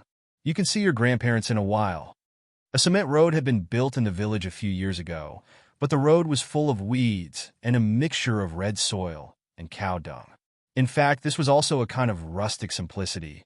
After being used to the hard asphalt roads and high-rise buildings in the city, returning to one's hometown made one feel like returning to nature. It was now the harvest season of the Southern Kingdom, and the air was full of the smell of autumn. The fragrance of flowers, rice, fruits, and the green grass steamed under the scorching sun. Behind the village entrance, a small village path was hidden in the dense shade of the trees. On such a small path, Yongwa didn't need to worry about Chi-Chi being exposed to the sun, even if he didn't use an umbrella. This was very good, because Yongwa didn't have the time to open an umbrella. Twisting his body and loosening his shoulders, Poplar Fruit was ready to drag the two big suitcases home. He did not tell anyone that he was coming back this time, because he wanted to give his parents a surprise. But the problem was that no one would come to pick him up. Poplar Fruit had to drag his luggage home, and it was 1 or 2 kilometers from the entrance of the village. Agua! Behind him came a shout full of energy, followed by the unique clattering sound of an ox cart. Looking back, it was Uncle Seven, who had just come back with an ox cart. "Hey, Uncle Seven," Poplar Fruit greeted him happily. "It's really you," seventh grade uncle said with a smile. "I was worried that I might have mistaken you for someone else." Uncle Seven was in his 60s, almost 70 years old. At his age, he could still work in the fields, and his body was as strong as a young man's, but after all, age was unforgiving. Although his body was not old, his eyesight was a little blurry. If it was evening, without reading glasses, he could not see at all. "Where?" "Uncle Seven, you're in good health," Poplar Fruit said with a smile, "but I think that you should really enjoy yourself. Aren't your children working very well?" "You are persuading me again. Let me tell you, Uncle Seven, is not that I don't have children to take care of. I just can't be idle. If I don't do something every day, I will become rusty." Uncle Seven, sitting in the ox cart, laughed. When he got closer, Uncle Seven saw Kiki on Poplar Fruit's chest. "Agua, who is this? Yours?" Uncle Seven asked in disbelief. "You guessed right, it's my daughter, Yongluachi. Chi-Chi, say hello to 7th grade uncle." Yongwa put down the suitcase in her hand and lifted Chi-Chi a little higher so that 7th grade uncle could see more clearly. Kiki was not afraid. She looked at Uncle Seven and then looked at Dinyo, who was pulling the cart. Dinyo was Uncle Seven's treasure. He had raised him for 3 years. Every day, he would take him out to eat grass. Dinyo's hair was shiny, and his muscles were coiled up. He was very strong, especially his 2 long horns. He looked like a fighter. Ordinary children would feel numb when they saw Dinyo. They would shrink back and not dare to go forward. But Kiki was not an ordinary child. She was very happy when she saw Dinyo. She wriggled and wanted to touch Dinyo. From time to time, she would turn her head to greet her father. She pointed at Dinyo and asked Poplar Fruit to come closer. Poplar Fruit saw her and laughed. "Kiki, don't make trouble. That is Dinyo. Be careful of his temper." Uncle Seven laughed and said, "Agua, you are not even a child. Let her come closer to Dinyo. What are you afraid of?" "I am not bragging, but Dinyo's temper is the best in the village. Don't worry, I will watch." Since Uncle Seven said so, Poplar Fruit went over with Kiki in his arms. He was still worried. He was still holding back his strength in his right hand. He was worried that Daniel would suddenly not cooperate. He could still stop him. However, Poplar Fruit worried too much. Daniel was very docile. He looked at Kiki gently, as if he was looking at his own child. In order to let Kiki feel him, Daniel lowered his head and tilted his horns to the ground. Kiki's small hand gently slid across Daniel's forehead. The hair there was very compact, but it was also very clean. Kiki was still not satisfied. She grabbed Daniel's horns with both hands. Poplar Fruit was shocked. He was worried that Daniel would explode, so he quickly pressed one hand on Daniel's horns. However, he did not feel any strength. Kiki, who was satisfied, giggled. Daniel slowly raised his head and looked at Kiki with his big eyes. He rolled his tongue and snorted happily. "You are an interesting child." Uncle Seven squinted his eyes and smiled. "Gwa, did you leave without saying goodbye this time?" Uncle Seven said politely. Poplar Fruit remembered that Uncle Seven did not study. He did not know if it was because his sons had installed a TV at home these few years. He probably learned some new words from watching TV. "Haha, yes, I wanted to give my parents a surprise." Poplar Fruit laughed. "Then come up. Uncle Seven will drive you back. Look at the big and small bags you brought." Uncle Seven patted the ox cart and said, "Don't tell me that after going to a big city, you don't even dare to sit on Uncle Seven's ox cart? How could that be?" "Thank you, Uncle Seven." Poplar Fruit was not polite. He carried the 2 suitcases and stuffed them into the ox cart. Then he lifted his leg and boarded the ox cart. "Let's go." Uncle Seven patted Daniel's butt. Daniel understood and walked forward. Although it was slow, it was more leisurely. That kind of fun was not comparable to modern transportation. Sitting in the front, Uncle Seven began to hum a little tune while holding the ox rope. The tune that Uncle Seven was humming was a dialect drama from Poplar Fruit's hometown. There was nothing praiseworthy about the general content. It was nothing more than the plot of a county magistrate who could not resolve a dispute between neighbors. However, when it was sung in the local dialect, the rough lines had a different charm in the euphemistic tune. Indeed, it could be said that it was behind the times, but it had to be said that it was very interesting to listen to occasionally. Kiki liked it very much. She listened very seriously and even shook her head. She was very much like the old opera fans in the tea houses of the old era in the capital. Poplar Fruit laughed and patted her little head. He did not know if Kiki understood it, but she was indeed very talented in music. She seemed to be able to distinguish the rhythm of the song. She was not like her father, Poplar Fruit, who was born unable to distinguish the tune of a song. Perhaps she inherited it from her mother. 2 kilometers was not close, but it was not far either. Poplar Fruit could already see his own courtyard from afar. Because Uncle Seven's house still had to go downhill, Poplar Fruit thanked Uncle Seven for his kindness and got off the ox cart at the intersection. "Okay, then you can walk back by yourself," Uncle Seven said. "It's okay, Uncle Seven, don't worry." Poplar Fruit smiled and said, "Thank you for today. I just came back tonight, so I didn't prepare anything. But tomorrow, don't make a fire in your house. Come to my house for dinner. At that time, the 2 of us can have a chat." "Okay, I'll go tomorrow and see your child. I think I have an affinity with this child." "Ha!" Uncle Seven laughed and drove the ox cart home. In Poplar Fruit's house, Fu, the Chinese rural dog, which was an ordinary big yellow dog, began to wander back and forth in front of the courtyard, wagging its tail and barking nonstop. Poplar Fruit's mother, Su Jinfeng, was feeding her grandson Yang Lingjia lunch in the hall. Hearing the noise, she nudged Poplar Fruit's father, Yang Tai, and said, "Old man, go and see what's going on." Fu is barking so loudly. "What can it be?" Yang Tai sat on a bamboo chair in the hall and leisurely fanned himself. He said lazily, "It's uncomfortable if it doesn't bark every day. How can it be the same?" Su Jinfeng kicked him again. Usually, when someone walks by, Fu will just make a fuss and not bark. This time it's abnormal. Could it be that someone is coming? Who would come on such a hot day? Yang Tai was too lazy to move.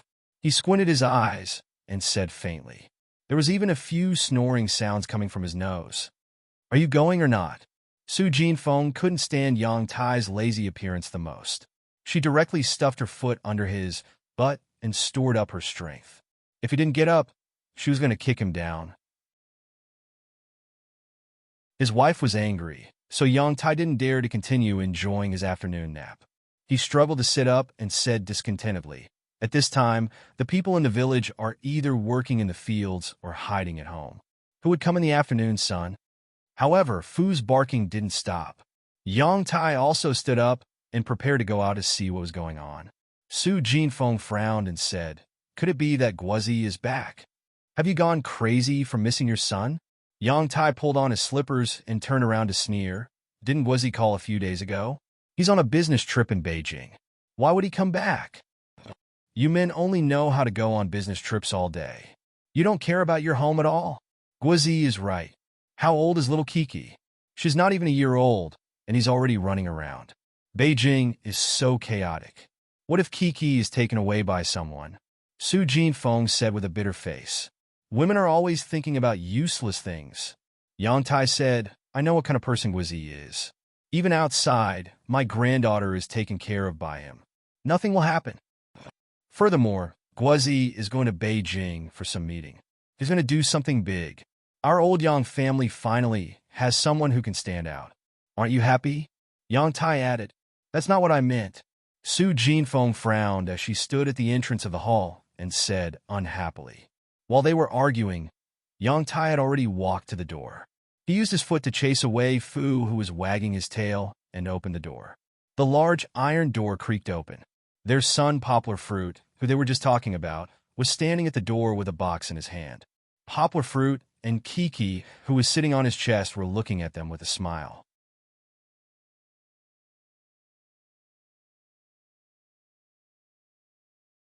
Chapter 113. The old couple couldn't believe it and stood there in a daze. Instead, it was Yang Lingjie, who was only 3 years old, who reacted first. "Uncle!" Yang Lingjie shouted happily. He came out from behind his grandmother, Su Jinfeng, and wanted to rush to Poplar Fruit. Su Jinfeng quickly stopped him, pointed at the porridge on his face, and said, "It's dirty. Don't smear it on your uncle." "Dad, Mom." Poplar Fruit laughed heartily. "I'm back. It's good that you're back. It's good that you're back." Su Jinfeng's wrinkled face was full of smiles. She pushed Yang Tai, who was standing there stupidly, and said, "Why are you still standing there? Hurry up and help our son move his things in." At this time, Yang Tai woke up from the surprise. He didn't know how to express his feelings. He rubbed his hands and felt that they were dirty, so he quickly wiped them on his body. As he walked to his son, he repeatedly said, Okay, Dad, it's okay. You just rest. I can do it alone." Poplar Fruit didn't want Yang Tai to help him carry his things. He dragged the 2 big suitcases and squeezed Yang Tai, who came to help, into the yard. "It's a little dirty." Yang Tai didn't help. He moved a bench and put it on the cement floor under the eaves.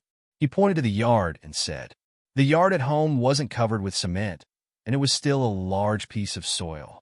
Although they hadn't farmed in the past 2 years, they still raised cattle, so the place next to the cattle pen was full of grass and cow dung. It did look a little dirty. However, Poplar Fruit grew up on this land. How could he care about this? He carried the 2 big suitcases on the cement floor, one in each hand, and then clapped his hands and said with a smile, "Dad, do you need to do this? I'm not afraid of being dirty." He's just afraid that you're used to living in the city and not used to living in the countryside. Su Jinfeng said, "But I say, our son was born and raised in the countryside. How could he forget his roots when he went to the city? Isn't it just a little bit of soil? Is it as hard as we used to be?" "Exactly." Poplar Fruit smiled in agreement. "Dad, just sit down and rest. I'm home, not a guest. I don't need your help." Good. Yang Tai smiled and sat down on his bamboo chair. However, before he could sit properly, he stood up again and approached Poplar Fruit. He looked at Kiki and said, "Is this Yang Wachi?" Poplar Fruit hurriedly unloaded the big bag on his back and put it on the bench. Then he carried Kiki out of the straps and carried her in front of his father. He said, "Yes, Kiki, this is Grandpa." "Quick, call him Grandpa." "Grandpa." Poplar Fruit knew that his attempt was futile because he had never taught Kiki how to call her grandparents. However, he still gave it a try. Kiki, of course, didn't understand what her father was calling her. She was just carried by her father's two big hands with a blank face. Her eyes rolled around as she looked at the stranger in front of her. She rubbed her calves to show her doubts. Good, good, good. Yang Tai smiled until the crow's feet at the corner of his eyes rose to his forehead. He was about to take Kiki when Su Jinfeng, who had just put the bowl in the kitchen, saw them and exclaimed in a flustered and exasperated manner, "Old man, be careful. You farmer, don't be so careless. Don't let little Kiki fall." Su Jinfeng rushed to their side and looked at Yang Tai with a worried expression as he carried Kiki. She was worried that Kiki would fall. How can that be? Didn't I also carry little Ping and Fruit when they were young? Yang Tai said unhappily as he carried Kiki. That's because you were young.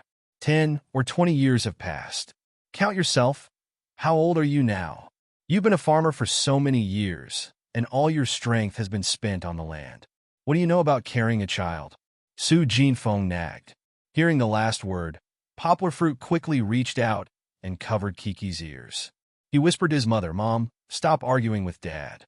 Don't swear in front of Kiki. She's a fast learner now." Originally, Kiki was a little unwilling to be carried by her grandfather. Now that her father was covering her face, Kiki started to struggle unhappily. Poplar Fruit then put his hand down. "That can't be," Su Jinfeng said in disbelief. "How many months has Kiki been? 5, 6, 7, 8, 9, 10. Taking everything into account, it's only been 6 months. She's already learned how to speak? When you were 1 year old, you didn't even know how to call Mom. Why would I lie to you?" Poplar Fruit laughed. "Let me demonstrate for you too." Poplar Fruit did as he said. He lowered his body and leaned into his father's embrace. His finger hooked Kiki's little nose. He smiled and said, "Kiki, quick, call Dad." "Dad." Kiki's originally unhappy mood was immediately swept away by her father's intimate action. She opened her little mouth and laughed. After hearing her father's second signal, Kiki called out loudly, "Dad, good girl." Poplar Fruit rubbed Kiki's little nose again. Su Jinfeng grabbed his hand and said, "What are you doing? Don't keep touching little Kiki's nose. If you keep moving it, it'll become a flat nose in the future." "You're exaggerating, right?" Poplar Fruit said in disbelief. "You've been holding her for so long. Let me hold her." Su Jinfeng reached out and said to Yang Tai. Yang Tai was dissatisfied. He muttered, "I've only been holding her for a short while. How is that long?" He hugged Kiki and avoided Su Jinfeng's arms, refusing to give her. "Are you going to give her to you or not?" "You." Su Jinfeng put her hands on her waist and said angrily, "You're a big man. Do you know how to hold a child? Can't you see that little Kiki is very uncomfortable in your arms?" Yang Tai had no choice but to transfer the right to hold his granddaughter. Su Jinfeng hugged Kiki and said proudly, "Grandma loves my little Kiki the most." Yesterday, I don't know who was the one who said that he had no grandchild to hold. No grandchild to hold. I think you're a feudal old man in the old society. What era is it now? You still have the mindset of valuing boys over girls. At this time, Poplar Fruit looked at Yang Tai in confusion. This won't do. Kiki was the most important person in Poplar Fruit's heart. If his father thought this way, he would have to have a good talk with his father. Otherwise, wouldn't Kiki be wronged in the future? "That's not what I meant," Yang Tai said stubbornly. "I didn't say that I don't like granddaughters. I'm just saying that with fruit like this, it won't be easy for him to find a pure girl to be his wife. If he has a child, who would want to marry him? Without a wife, he won't have a son. Without a son, my Yang family won't have a grandson to carry on the family line." In the end, it was still the same meaning. Poplar Fruit didn't know whether to laugh or cry. The Mid-Autumn Festival is here. I wish everyone a happy Mid-Autumn Festival.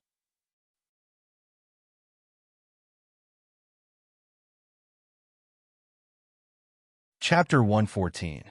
Perhaps due to the underdevelopment of transportation and information, Poplar Fruit's hometown was still heavily influenced by feudalism.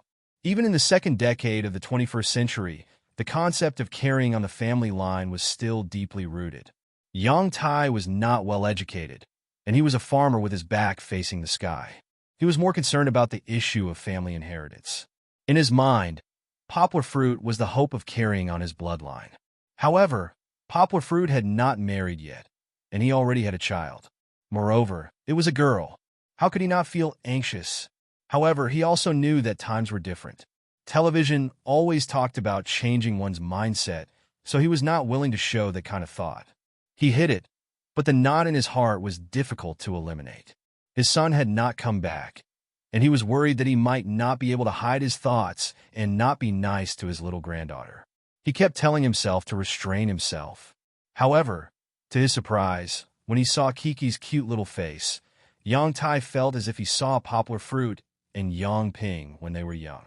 His heart softened, and he could no longer bring up any thoughts of discrimination. When he hugged Kiki, Yang Tai was even more gratified. The smile on his face came from the bottom of his heart. Where did the word restrain come from? There was no need to restrain himself at all. Dad! Poplar Fruit pulled Yang Tai aside. He was afraid that Kiki would hear him, so he whispered, "What time is it now?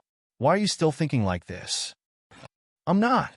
Yang Tai wiped his clothes with his palms and said unhappily, "Whether you are or not," Poplar Fruit emphasized, "Kiki is your granddaughter. She is your son's child. She is the next generation of our Yang family. It doesn't matter if she is a boy or a girl. What matters is that our family can live happily.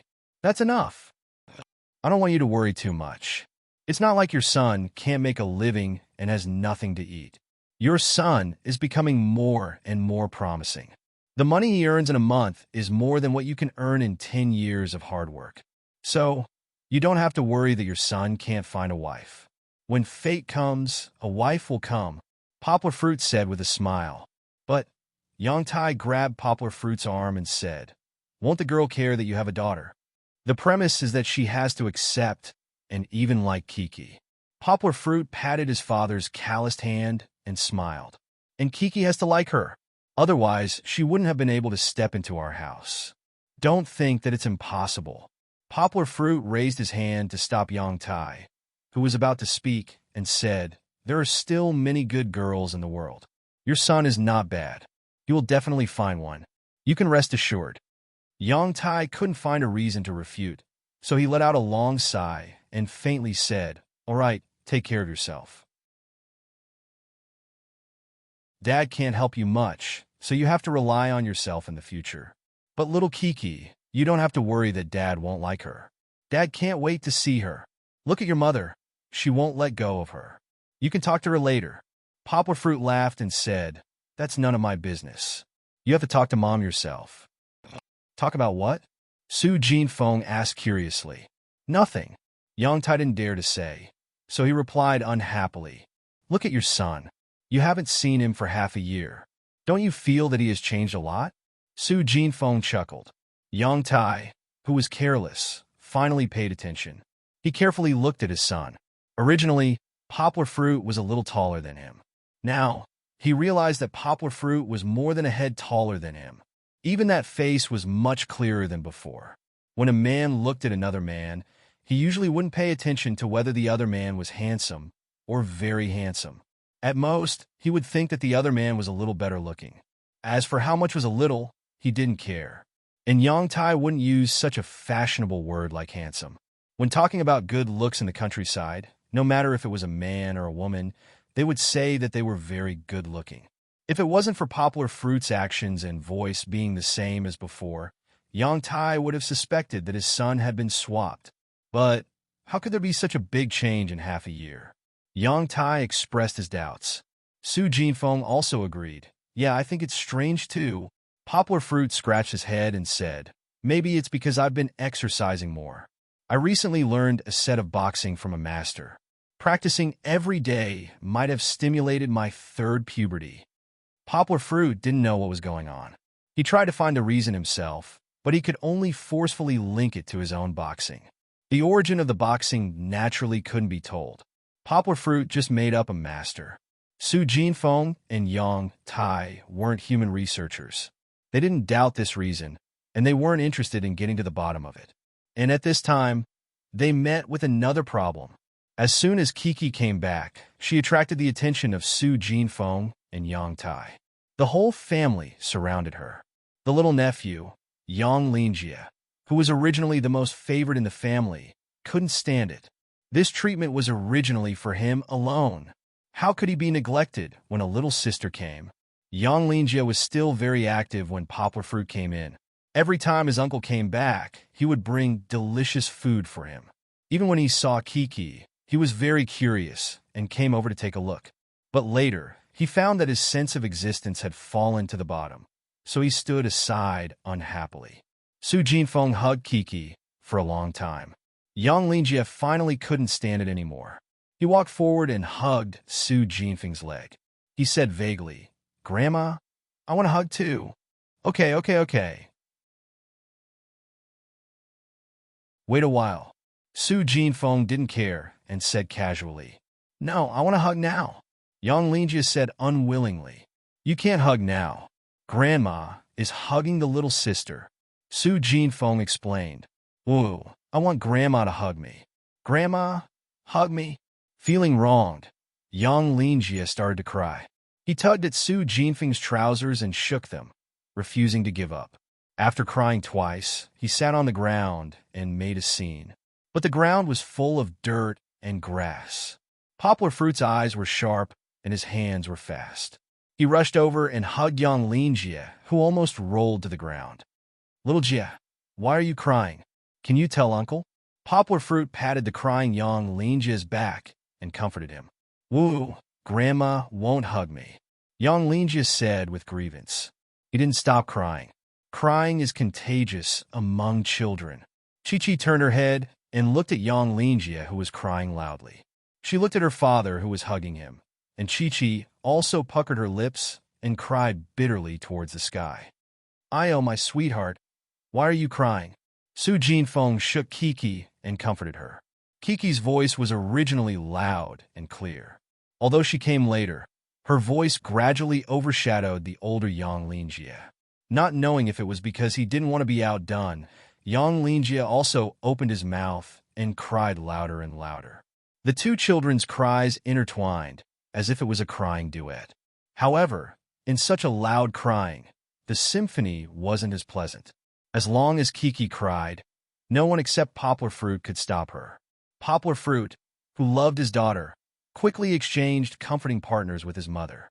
Kiki also returned to her father's arms. Under her father's gentle comforting, Kiki finally stopped crying. With tears in the corner of her eyes, she touched her father's ear and smiled through her tears. Yang Lingjie also gradually calmed down. He got his grandma's attention and comfort as he wished. In the end, he hugged Su Jinfeng's neck tightly and refused to let go. It was as if Su Jinfeng would abandon him if he let go. Poplar Fruit hugged Kiki. With one hand, he opened the big suitcase full of gifts and took them out one by one. "Mom, look, these are the clothes I bought for you from Beijing." Poplar Fruit picked out a few big bags from the suitcase and then took out a few colorful old clothes and showed them to his mother, Su Jinfeng. Although it was said to be old-age clothes, the style and color were quite trendy. "What's the point of wasting money? It's not like I'm wearing too many clothes." Su Jinfeng looked and said unforgivingly. Although she said she didn't want them, the expression on her face was blooming with joy. "Why did you buy so many expensive clothes? Won't people laugh at you if you wear them?" Su Jinfeng said. "How can that be? Mom, look, these clothes are very nice. If you wear them, you'll definitely look 10 years younger.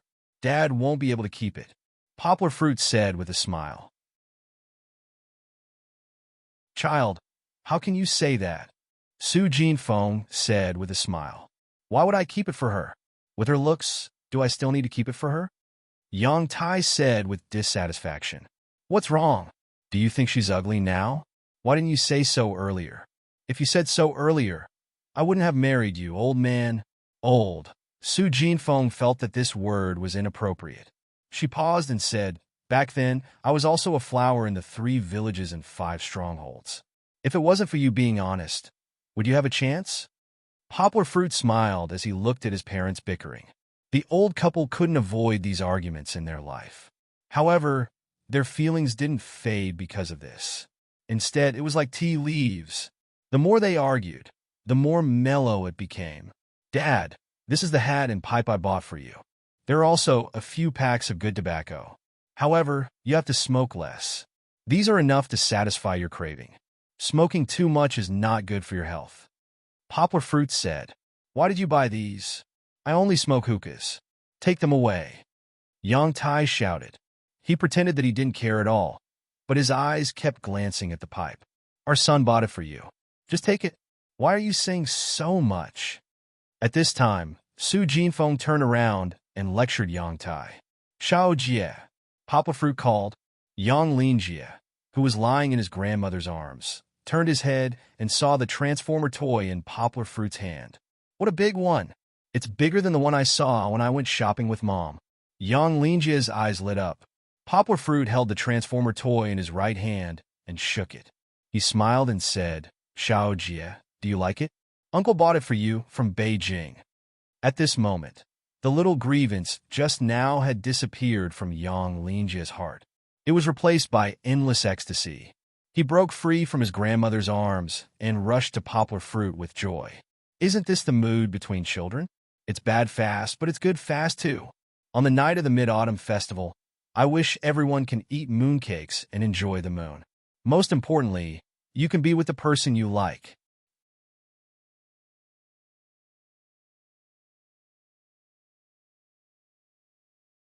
Chapter 115. Poplar Fruit actually had one more thing to deal with when he came back this time. Previously, he had been busy taking care of Kiki, so he hadn't found a suitable place for Kiki's birth mother, Wu Yu. Poplar Fruit felt guilty. Wu Yu was an orphan, so it was impossible to trace back to her hometown. The saying of a fallen leaf returning to its roots could basically be rejected. Poplar Fruit pondered. Regardless of whether Wu Yu had feelings for him or not, she was still the mother of his precious daughter. He had also had a one-night stand with her, and she was still a pure girl when he did it with her. No matter what, he had to give her an explanation. Therefore, when he came back this time, Poplar Fruit brought back the urn of ashes on the top of the bookcase. He wanted to bury Wu Yu in his family's graveyard. Every year during the Qingming festival, he could take care of her grave. When Kiki grew up, he could also bring her back to see her birth mother, whom she had never met. However, burying an outsider, nominally, let's just call Wu Yu an outsider for the time being, in his family's graveyard wasn't a small matter. His father, Yang Tai, was a big obstacle. Therefore, on the first night back, Poplar Fruit and his father lay on the bamboo bench in the yard and talked for a long time. Finally, his father was convinced. Yang Tai looked up at the starry sky and sighed deeply. He said, "Since you've made up your mind, go ahead and do it. Go early tomorrow and don't make a fuss. If the neighbors know, it'll be embarrassing. As for the family, I'll talk to your granduncle. It shouldn't be a big problem." Therefore, Poplar Fruit groped around in the dark at 4:00 in the morning. At that time, the sky was still dark and the surroundings were quiet. Only Ah Fu stood up when it heard the noise. Poplar Fruit patted its head and said softly, "Ah Fu, it's okay. It's me." Then, he carried Wu Yu's urn of ashes and a hoe and pushed the door open. When he passed by the villagers, the people who had dogs barked a few times.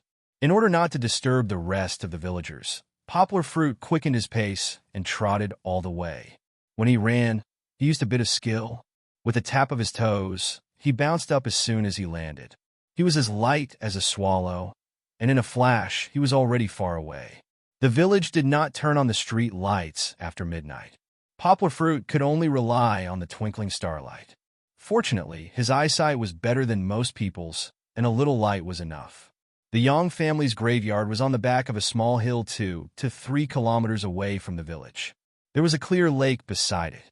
Although the lake was not large, this graveyard had a bit of feng shui. The journey was neither far nor near. When Poplar Fruit arrived, the sky was already turning bright. However, at this moment, the shadows of the trees by the lake were swaying, and there was also a bit of wind. Amidst the whistling sounds, there were quite a few black shadows baring their fangs and brandishing their claws in the dim tombs. It was a sight that made one's heart go numb. Even Poplar Fruit had an impulse to turn around and run away. "Don't be afraid. Don't be afraid. There are no ghosts in this world." Poplar Fruit trembled and whispered to comfort himself. Yes, there were no ghosts in this world. People scared others, and he scared himself too much, so there were ghosts. Poplar Fruit gathered his courage and walked closer. Only then did he realize that there were some plastic bags floating in the bushes. Poplar Fruit breathed a sigh of relief. He was a little speechless, and the fear in his heart suddenly disappeared. He picked a piece of land near his grandfather, and there were not too many tombs crowded together.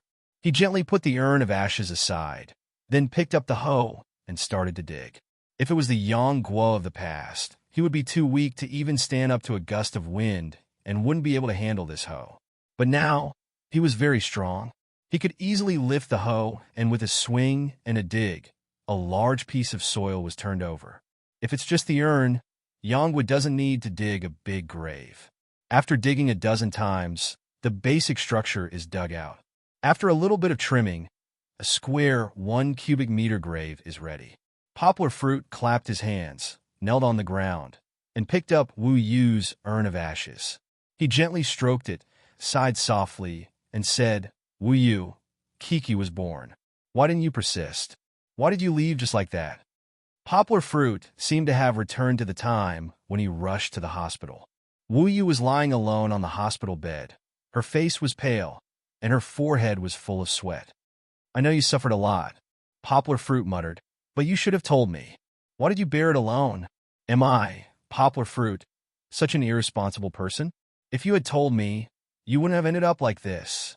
Kiki didn't have a mother when she was just born. Whatever I say now is all in hindsight. I know. I blame myself too."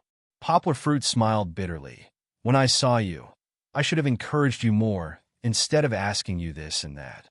I should have grabbed your hand and given you the confidence to live instead of looking at you with suspicion.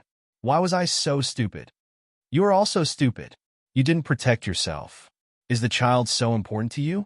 You don't know if it were another irresponsible man, Kiki would have become an orphan. Do you know?" Poplar Fruit said with a choked voice. "Aren't you afraid that our child will repeat the same mistake?" Poplar Fruit gently placed the urn in the center of the grave, stared at it, and said, "But don't worry. Since you sacrificed your life to give birth to Chi-Chi, since you've handed our child to me, I will definitely take responsibility until the end. Kiki is very good now. She eats well and drinks well. She is pampered by me at home, and outside, she is cared for by my grandparents and my friends. Oh, by the way, I didn't tell you, but I named our daughter Yang Luoqi. Yang is the Yang of Poplar Fruit, and Luoqi is the Luo and Chi next to the Wan character. The homonym is the fallen angel, which means an angel given to us by God. But according to our country's customs, she is our little fairy. Don't even mention how cute she is now. Regarding the two words angel and fairy, it is actually related to the change of the title of the book. You can look at the earlier works. But don't worry too much about these details. Poplar Fruit began to dig out the sand, pick up the stones, and slowly put them in with his hands. While filling the grave, he said, "So you can go without worry. In the future, I will often bring Kiki back to see you. Oh, by the way, our daughter is very smart. Have you seen any family's child who can speak at the age of 6? Our Chi-Chi can do it. She can call me Daddy so easily now." "What? Are you angry? She hasn't learned how to call Mommy yet, right?" Poplar Fruit began to talk to himself and answered his own question. "But don't worry. When we go back, I will let her learn. I guarantee that she will know how to call Mommy. But if she asks, 'Who is Mommy? Why is Mommy not here?' What should I do?" Poplar Fruit didn't care about the dirt on his hands and scratched his head and asked.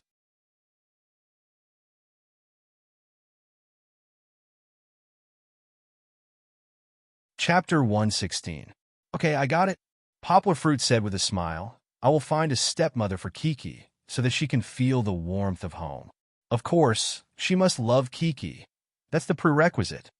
Poplar Fruit was talking to himself while filling up Wu Yu's grave. Then he took out a rectangular piece of wood from the long bag on his back. When he returned to Yangqing City, Poplar Fruit went to find a carpenter to make it. It was engraved with the words, "My wife, Wu Yu's grave," erected by Poplar Fruit.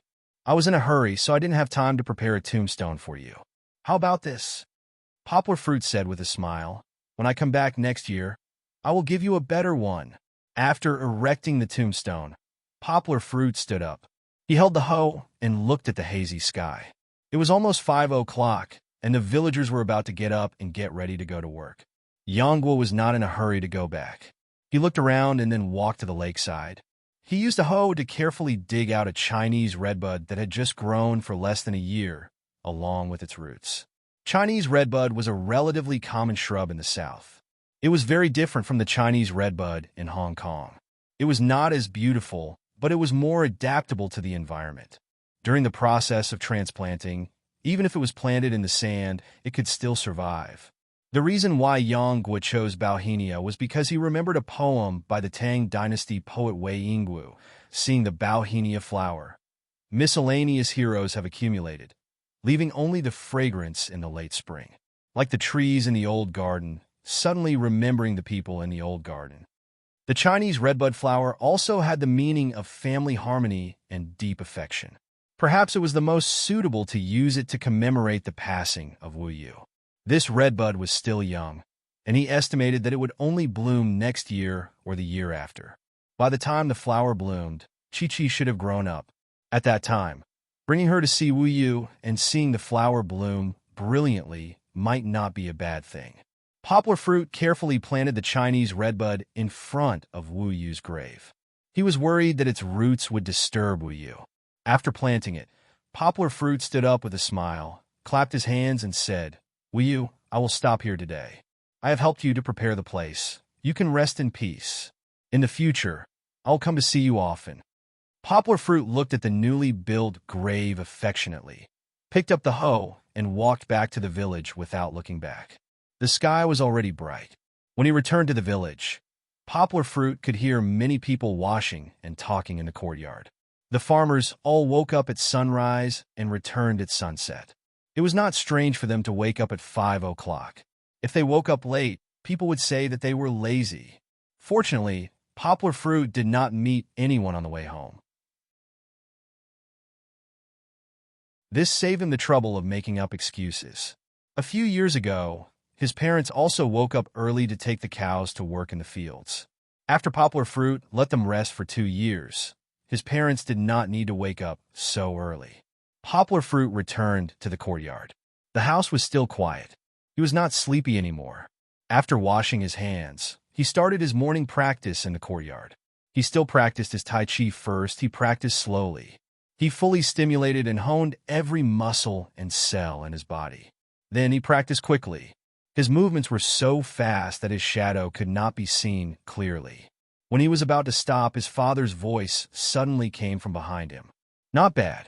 You are much better than the old man I saw when I went to your sister's place."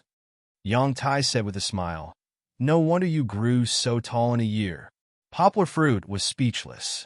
How could the Tai Chi that the Annies and old men in the park practiced be compared with his? But he did not intend to explain to Yang Tai. He wiped his sweat, turned around, and smiled at Yang Tai. "Dad, why are you up so early? Why don't you sleep a little longer?" "It's okay. I am old. I will wake up by myself if I sleep at this time." Yang Tai waved his hand and said. He walked under the eaves, took a dry towel, and wiped the dewy bamboo bench in the courtyard. Then he lay down comfortably. After a while, he asked, "Is everything done?" Poplar Fruit nodded and said, "It's done." "That's good." Yang Tai squinted his eyes. He grabbed a cattail leaf fan and gently shook it. "Your mother has been nagging me about this for a long time. Don't worry. If you do it well, I will take care of it for you later. It's not a big deal." Even though Yang Tai was a yes man in front of Su Jinfeng at home, in the clan, he could be considered as a person of authority. He was also a character in the village. Sometimes, when it came to important matters in the village, such as the foreign students and the village chief, they would ask him for advice. This was also what Yang Gu admired about her father. Last night, Su Jinfeng could not hold back and told Yang Ping the news of Poplar Fruit's return. Therefore, this morning, Yang Ping and her brother-in-law, Yang Chongguan, rushed back from the county. When she saw Poplar Fruit, Yang Ping did not dare to recognize him. She really could not believe that the brother she had watched grow up had become so tall in the blink of an eye. He did not look like a southerner at all. When the two of them came back, their son, Yang Lingjie, was the happiest. However, Yang Lingjie's limelight was once again stolen by Kiki. Yang Ping just hugged and kissed her baby son and put him aside. She intimately hugged Kiki and looked at her left and right. Yang Lingjie was not jealous like yesterday.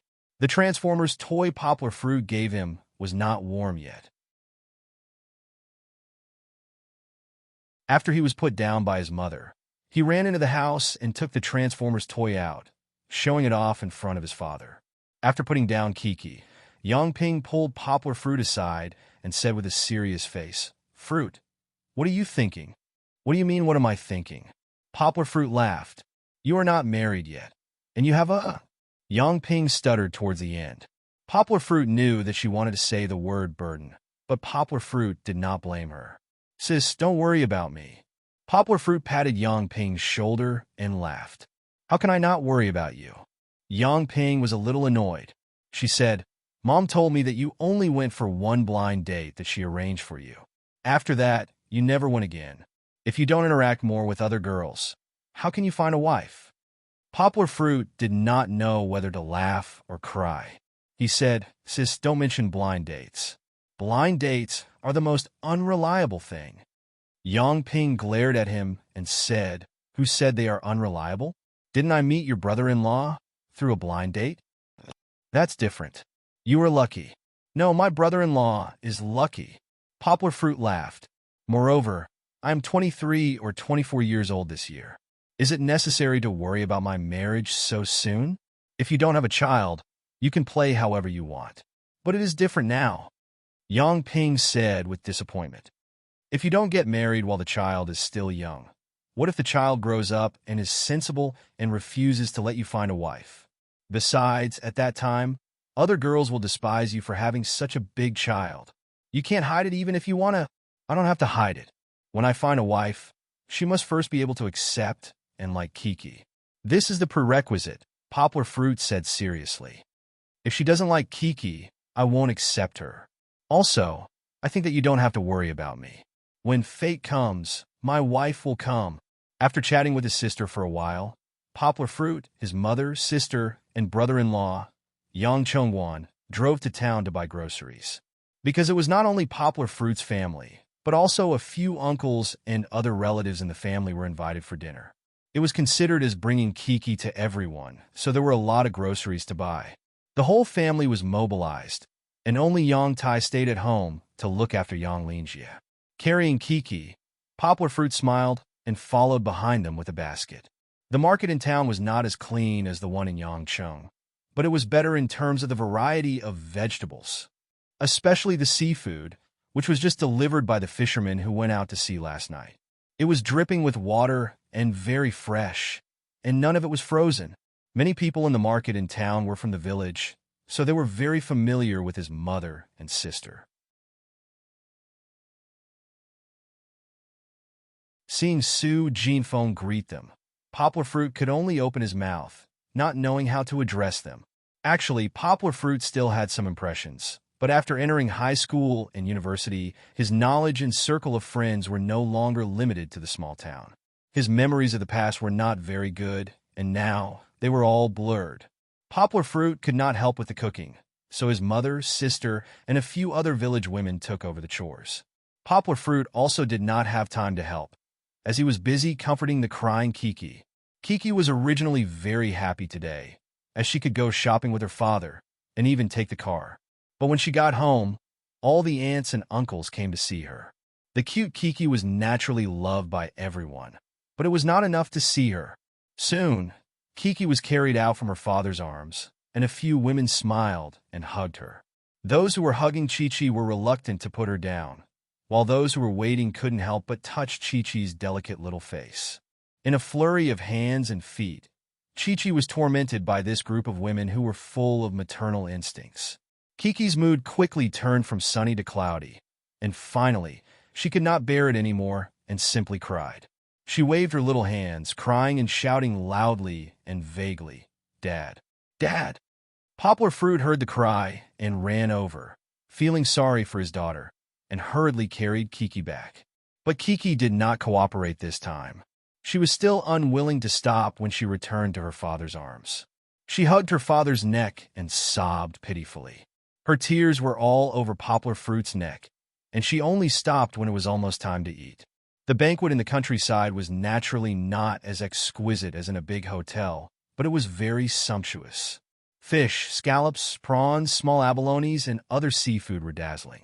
Chicken, duck, streaky pork, roast suckling pig, and other meat dishes filled the plates into a small mountain. There was no delicate cooking, just a big wok with a big fire. It was enough to stir-fry. Everyone was not very picky, and they just ate for fun. Many people sat down to eat, and then left in a hurry. Only the few granduncles at the main table sat there calmly. Yang Tai accompanied them to chat and drink, and it was quite comfortable. Poplar Fruit was busy clinking glasses with the relatives who came to toast and congratulate him. Poplar Fruit had vowed not to drink again, and this time, he also did not drink. He secretly prepared a bottle of plain water for himself, and with this bottle of plain water, he hid from many people. The house was lively, and it made Poplar Fruit forget about the sadness of burying Wu Yu in the morning. Indeed, the dead can rest in peace, and the living still have to live well.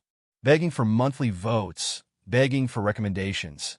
Everyone use your votes to support the poor. Greater than over equal to.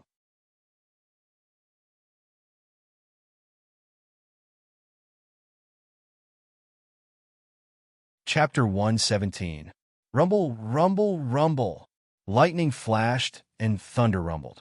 A few silver snakes slithered through the dark sky. It was as if there was a sinister smile on a face covered by a black cloak. If someone happened to be standing in the wilderness and saw this scene, they would definitely be scared witless. The heavy downpour washed this piece of land, washing away the impetuous lead, washing away the rolling dust of the mortal world, and also erasing the traces of evil. On the transportation artery that ran from north to south, a long freight train hurried along in the heavy rain. Because it was a freight train, its speed was not like the high-speed rail and bullet trains of today, which could easily reach 200 to 300 kilometers per hour. It still retained the unhurried slowness of the old freight trains. In the noisy sound of the rain whipping, a few black shadows ran quickly along with the train. Then suddenly, like a black leopard, they jumped, grabbed a railing, and climbed up one after another. The rain became heavier. These few black shadows braved the raging wind and rain. In the darkness, where they couldn't see their own fingers, they pried open the door lock of a carriage, then pulled it open, entered, and closed it again. The wilderness and the train returned to their original appearance. Other than the sound of the train and the sound of the storm, there was no other movement. It was like a magical painting, but there was nothing strange about it. Ha!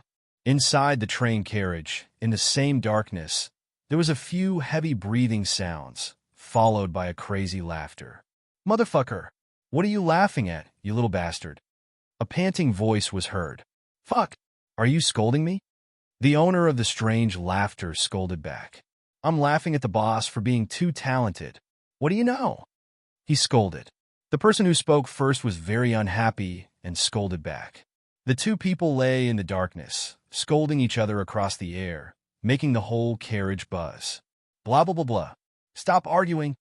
Suddenly, a sinister voice was heard, and the two people who were having a good time immediately ceased their quarrel. When the sinister voice opened his mouth, a string of strange syllables came out of his mouth. It was the language of a small Southeast Asian country, Thailand. He also knew Chinese, but from the second half of the sentence, his Chinese pronunciation was not so standard. It was very strange. "Yes, boss." The two men respectfully replied. Blah, blah, blah. Another slightly younger voice was heard. It was also in Thai. What he said was, "Boss, we should go back and snatch that guy back." Slap. A clear slap sounded in the darkness. Are you stupid? The boss scolded in Thai. That guy's already fallen into the hands of the police, and you still want to kill him? Are you stupid or stupid? Are we going back just like that? In the darkness, a thin, medium-height shadow stood up. Judging from the voice, it was the young Thai man.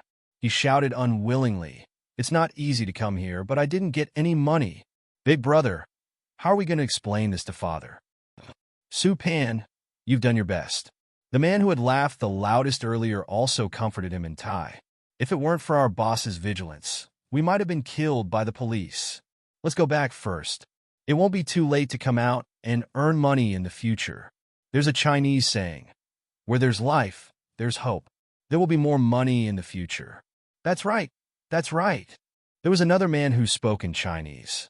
He could understand Thai, but he couldn't speak it well. He simply didn't speak and let the man who had just quarreled with translate. "We'll climb into this car, and nobody will know. We'll sit until we reach the border. At that time, I'll ask my brother who plays in the sea to take us away on a fishing boat. Once we reach Vietnam, we'll be safe. Lu DePeo, can you finish reading the whole sentence?"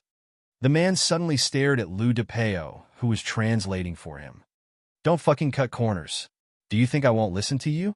Lu DePeo didn't back down and said, "If you're so good, then do it. I'll do it for you. I'll be tired. Stop quarreling."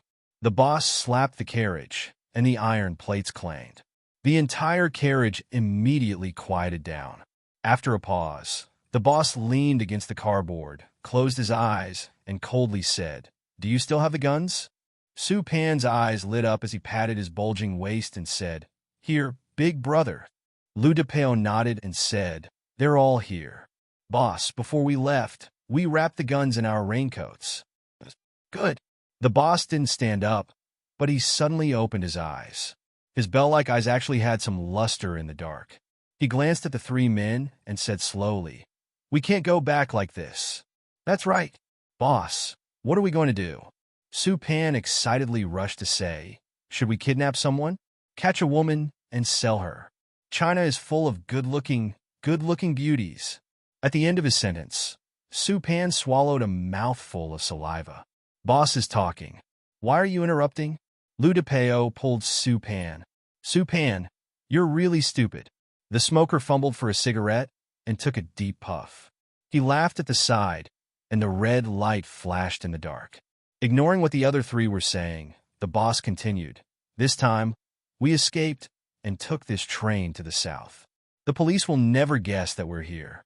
Since we're going, let's make some money before we leave. Listen to me, the plan is like this." After listening to the boss, the few men rubbed their hands, especially Su Pan. He was drooling and laughing. "What? Do you want to do it?" The boss looked at them and asked. "Of course. Why not? You two, I'll kill the one who doesn't want to do it." Su Pan patted his lean chest and shouted. "Su Pan, don't think that you're the only man." Lu DePeo pushed him and said angrily, "Who said we don't want to do it? You dare to fight with me? I'll kick your head off." Su Pan's brain was simple, and he was about to go berserk. "Sit down," the boss roared. "Do you still see me as your boss, your big brother?" Su Pan listened to his big brother the most. Although he was not convinced, he still sat down. After calming down, the boss said, "That's it. Tomorrow, we'll go check out the area early, and then we'll take action. After we make some money, we'll leave immediately. No mistakes. If anyone dares to mess around, I'll make them wish they were dead. Do you hear me?" The boss didn't roar at the end, but his gloomy voice made people feel fear. "Yes." In the dark night, the train finally passed through the wilderness covered by the rain and drove into the dark and deep silence.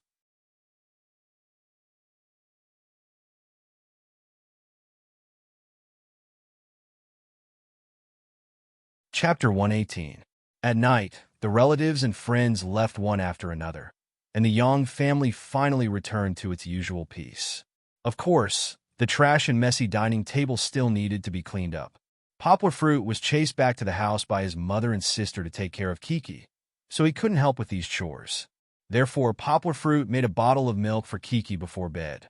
While making the milk, Poplar Fruit also took the time to upload the picture of Kiki playing with Afu on Weibo. Poplar Fruit really liked this picture. Although Afu wasn't very photogenic, it was the most ordinary Chinese rural dog, but Kiki looked so cute with it. At that time, Kiki was lying on a small chair, and Poplar Fruit had just changed her diaper. Afu curiously wagged its tail and came over. Yonggua wasn't as worried as Chi-Chi was when she was facing Dinyo, because she knew that Fu was a very docile dog. Normally, it would be obedient in front of the family and would never bare its teeth in front of guests, let alone bite. Afu came to Kiki's side and sniffed Kiki's scent. Its tail wagged even more happily. Poplar Fruit knew that this was a sign that Afu was happy. Kiki was even happier. She opened her mouth and giggled as if someone was tickling her armpit. Of course, even if someone really tickled her, she wouldn't feel itchy. She struggled to sit up and looked at Afu with her big eyes. Afu also stuck out its tongue and looked at Kiki. The girl and the dog looked at each other like this for a while until Afu couldn't help but turn its head and snort. Kiki was immediately amused. She danced and shouted, "Daddy, Daddy." She called Poplar Fruit and asked him to look. At this time, Kiki's little hand accidentally hit Afu's head. Poplar Fruit was shocked. He was worried that Fu would overreact. But it didn't. Afu was patted once, and he fell straight down. His head rested on the little chair, right under Kiki's little palm, and his tail wagged nonstop. Kiki seemed to have realized that she had hit Afu. She pursed her lips slightly and reached out her little hand to gently touch the back of Afu's neck. Poplar Fruit, who had been standing by the side, quickly took out his phone and recorded this heartwarming scene. In the photo, Kiki's expression looked as innocent and cute as a little fairy, and Afu's big round eyes were wide open, allowing Kiki to stroke the soft hair on the back of his neck comfortably, full of warmth. Afu was a female dog. According to Yang Tai, Afu had given birth to a puppy in the middle of the year, but it was given away when it was only a few months old. Poplar Fruit didn't know if Afu had transferred its love to Kiki, but he felt that this photo was too loving. At night, Poplar Fruit carried Kiki, who had been washed clean, to the bed to play. For some reason, Kiki was very excited today and hadn't slept yet. His parents were too tired, so they went to bed early today.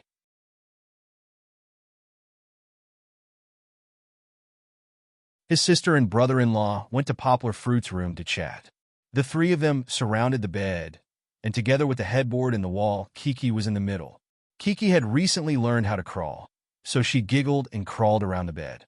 From time to time, she would climb over the pillows and roll to Poplar Fruit's side, pulling at the corner of Poplar Fruit's clothes to play. "Dad!" Kiki would occasionally raise her head and look at Poplar Fruit. Poplar Fruit didn't pay attention to her, so she lowered her head and played happily. "Kiki is so smart." Yang Ping looked at her enviously and said, "She's not even half a year old, and she can already speak." Hearing her name, Kiki put down the corner of her father's clothes and looked at her aunt. She didn't understand and called out, "Kiki." It sounded a bit like Gigi, but it was very close to the correct pronunciation. Poplar Fruit smiled. He touched Kiki's soft hair with his big hand and said, "She's a fast learner. You see, she just said her name. I didn't specifically teach her, but she learned it by herself." "Fruit, look at her height," Yang Chongwan, who had been observing from the side for a long time, said, "Don't you think Kiki is very big?"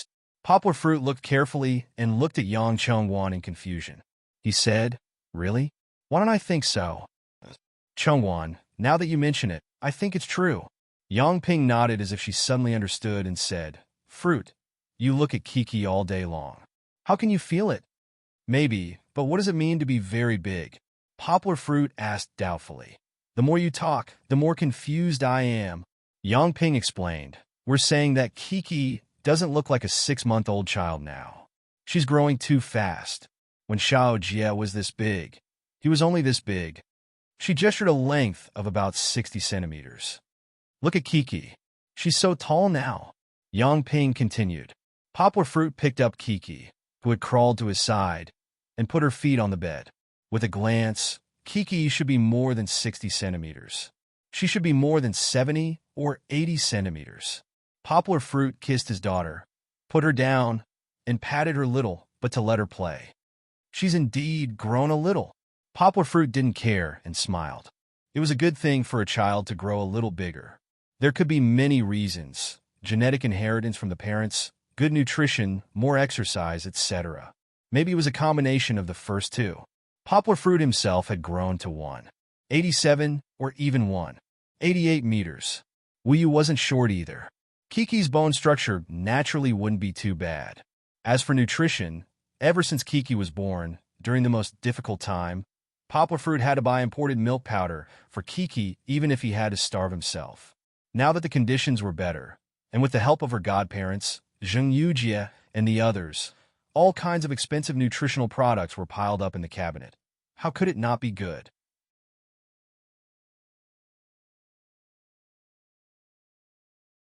Poplar Fruit wouldn't go back to the source, and Yang Ping didn't continue to ask about it. Soon, the topic changed. Fruit, I heard from Mom that you're working at home now? What kind of work? Yang Ping asked curiously. Yang Ping had studied before. Although it was just a technical secondary school, and her grades were a mess, she had learned English after all. However, it seemed that she had stayed in a small town for too long and was out of touch with the times. It was hard for her to understand the concept of freelance work. It's my profession. I'm a translator for people. I translate English into Chinese or translate Chinese into English. Poplar Fruit smiled and explained to his sister in detail. Can you earn money? Yang Ping asked worriedly. You still have Kiki to take care of. How much can you earn by working at home? You even bought so many things for us. She was referring to the bags of clothes that Poplar Fruit had just bought from Beijing's Wangfujing. Haha, sister, don't worry about me. Poplar Fruit laughed. I'm earning a lot of money now. Hearing her father's laughter, Kiki immediately threw down the pillow that she was playing with. She sat up straight and looked at her father, giggling. You should save some money to get a wife in the future. Yang Ping lectured. You don't want us to arrange blind dates for you. When you find a wife in the future, you'll have to spend a lot of money. How did the topic of blind dates come up again? It was probably because Yang Ping and Su Jinfeng had reached a united front and hadn't given up yet. She wanted to find an opportunity to persuade Poplar Fruit to change his mind. Poplar Fruit, whose scalp was numb, scratched his head and quickly changed the topic. Don't worry, I still have a lot of money. By the way, sister, brother Guan, how are you doing now? Poplar Fruit asked about their financial situation. How can we do? Same old, Yang Ping said. Yang Ping was working as an ordinary accountant. Her salary wasn't high, but it wasn't tiring. The family's money was mainly earned by Yang Chengwan. Yang Chengwan was a retired soldier. He learned how to drive in the army, so he was assigned to drive in the government hostel after he retired. Of course, the car he drove wasn't a car. It was just a small van that the hostel used to transport goods. The work wasn't very tiring, and the actual salary wasn't high. However, he still earned some money when he went out to purchase goods.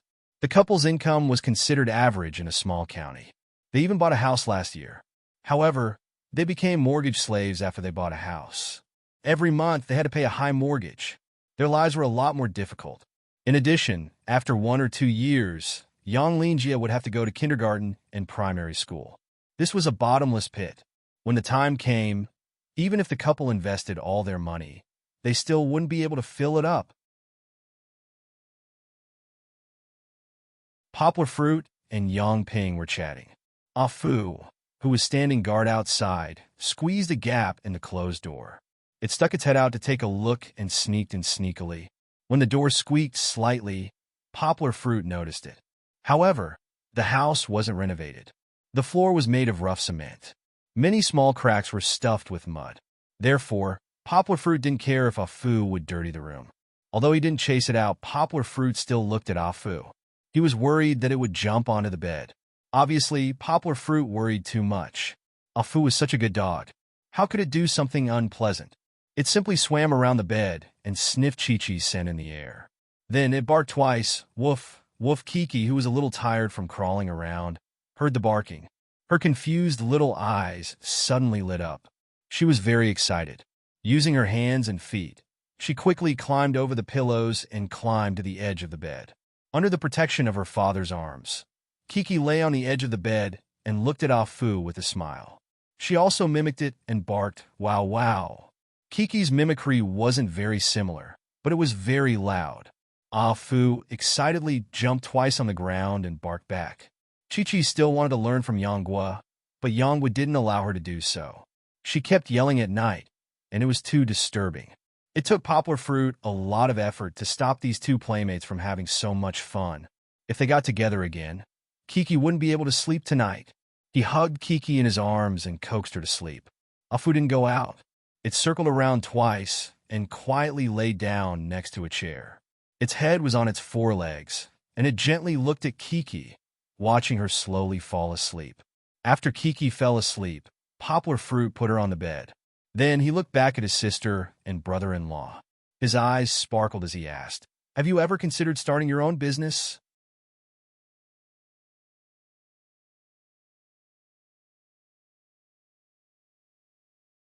Chapter 119.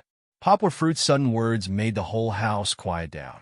Yang Ping and Yang Chengwan were stunned for a long time, as if it was a very difficult question. If they were in a developed area or other cities, this question might not even need to be asked. People already had the answer in their hearts. Do it or not, that was all. But in Poplar Fruit's hometown, this small county in the corner, maybe because it was too far away from Yangcheng and other developed cities in Guangdong province, people were content with the status quo, enjoying a peaceful and poor life, and lacked the passion to pursue something. Most people had never even considered the problem of starting a business. Starting a business had risks, and they didn't dare to take the risk. Being poor but not wanting to improve, this was a very ironic cycle. Yangping was like this. It could be said that she had never lived in a city outside of her hometown for a long time. Even if she had a technical secondary school, she had studied in the city. Although she knew a lot about the outside world through the internet, she was still inexperienced. She naturally resisted the word entrepreneurship that Yonghua mentioned. This isn't what we want, right? Yang Ping stuttered behind her words, obviously hiding her fear. Yang Chengwan was different. He went to the north to be a soldier and came back. Following the army, he still had a passion in his heart. But after years of hardships, this passion wasn't much left. Fruit, starting a business isn't something we can do just because we want to. Yang Chengwan smiled bitterly. To start a business, you have to have money, right? We haven't even paid off the mortgage. How can we have money to think about starting a business? We can't mortgage the house to gamble, right? Although there were many difficulties, Yang Chengwan's words were obviously different from Yang Ping's. Yang Ping's subtext was, "It's not good, let's not do it." Yang Chengwan's meaning was, to start a business, we have to solve the problem of money first. In his mind, he still had the inclination to start a business.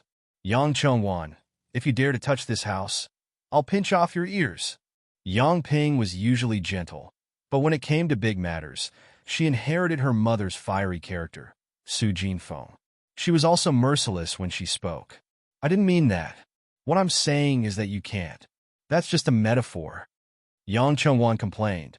Looking at the couple bickering, Poplar Fruit smiled and said, "If you don't have money, I can lend you some." Yang Ping was stunned. She turned her head and said in disbelief, "Borrow money? What money do you have to borrow?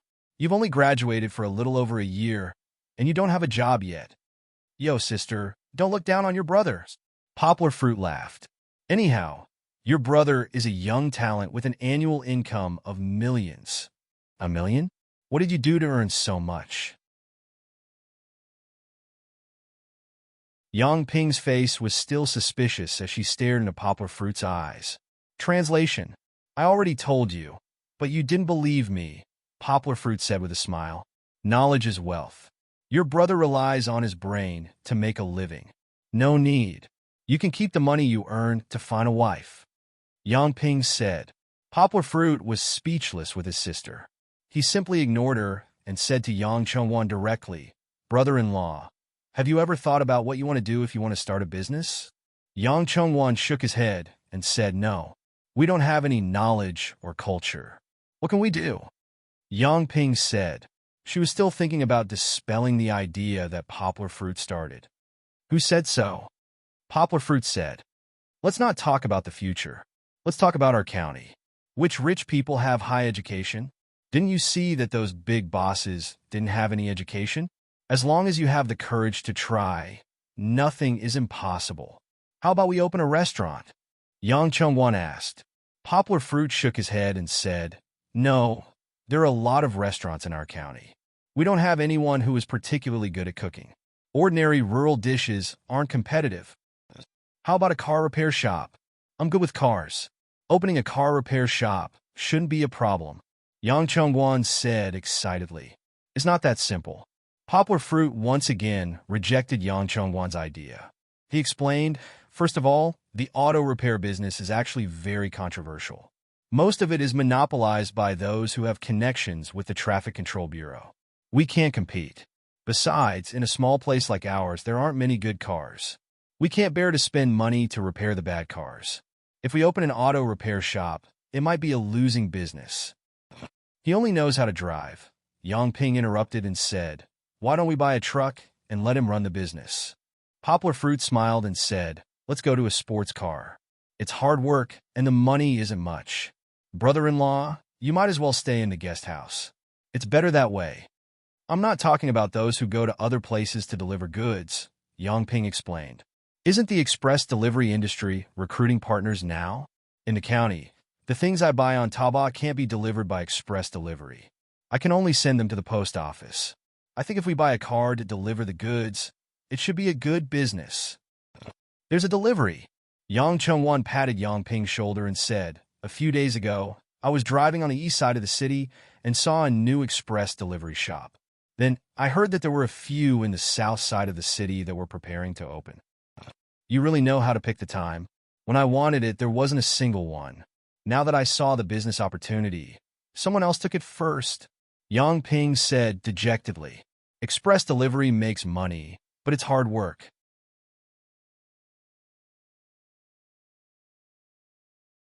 Poplar Fruit nodded and said, But you guys gave me an idea. Poplar Fruit was full of energy and said with a smile, We can't do express delivery, right? Then we'll do the upstream link. Looking at Yang Ping and Yang Chengwan's puzzled faces, Poplar Fruit explained, Nowadays, online shopping is popular. Sister, you just said that you like to shop online. Then the market is very big. Opening a shop on Taobao is cheap and easy to operate. We just need to receive the order online, and then we can deliver the goods to the customers. So, why don't we open an online shop ourselves? Open an online shop? What do we sell? Yang Ping asked doubtfully. We sell the specialties of our hometown. Poplar Fruit said happily. We're a coastal city. We have the most seafood. We can sell sandworms, dried fish, shrimps, and other dry goods. We can also sell some frozen seafood, depending on the situation. Besides these, there's more. Don't we have a lot of fruits here? I know that there are many fruit can factories in the village. We can sell that too. If we sell it here, it'll be much cheaper. There's also handicrafts. We have clay figurines and wood carvings here, like the ones in Nanhai Island. We can also buy some coconut shell sculptures, shell necklaces, and other unique handicrafts. These should be very popular on the internet. Yes. I have a lot of friends here. They all want to bring some handicrafts as souvenirs. Yang Chengwan said in agreement. Poplar Fruit smiled and said, I think, brother-in-law, you've worked in the guest house for so many years. You should be familiar with the suppliers. This is good. We can find the best quality and cheap goods. Then, we can sell them online. We can definitely make money. Looking at Yang Ping and Yang Chengwan, whose eyes were shining and obviously moved, Poplar Fruit smiled and said, How about it? I'll invest in you. Do you dare to give it a try? Everyone, use your votes to buy the poor. Greater than over equal to.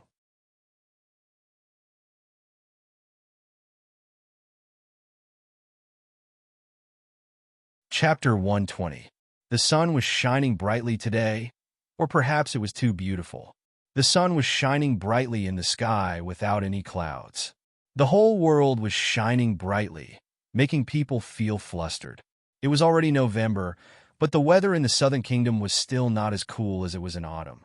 The steam rising from the asphalt road distorted the pedestrians in the distance, and the bushes on both sides of the green belt were scorched yellow by the sun, making it look like autumn. Even though it was noon and a working day, the biggest bank in the county was still bustling with people. It was not difficult to understand. Many people actually took advantage of the 1 o'clock break to deposit and withdraw money from the bank. However, the bank was closed at noon, so only 1 or 2 windows were open. It was quite annoying. Squeak! There was an ear-piercing braking sound, and a van stopped on the opposite side of the road. The sudden braking sound attracted the attention of passers-by. Opening the door, a man bent down and walked out. His long legs and height made people unable to help but take a second look. Could he be a tourist from the north? People thought. Because of his height, he had already left the men in the small county a few streets behind. The average man in the county was about 1.6 to 1.7 meters tall. This was the case in the southern part of the country. The local poplar fruit, who did not know what they were thinking, stood beside the car door. Yang Chongguan, Yang Ping, and Su Jinfeng, who came to the city with him, smiled and said, "You don't have to come down. I'm just going to the bank to transfer the money. I'll be out soon. Take Kiki to the shady place downstairs and wait for me." After saying that, Poplar Fruit closed the car door and watched Yang Chongguan drive away. After lunch, they took a car to the county. Shopping was secondary. Poplar Fruit was going to the bank to transfer the money. They had discussed it last night. Yang Chongguan and Yang Ping decided to listen to Poplar Fruit's suggestion and open an online business.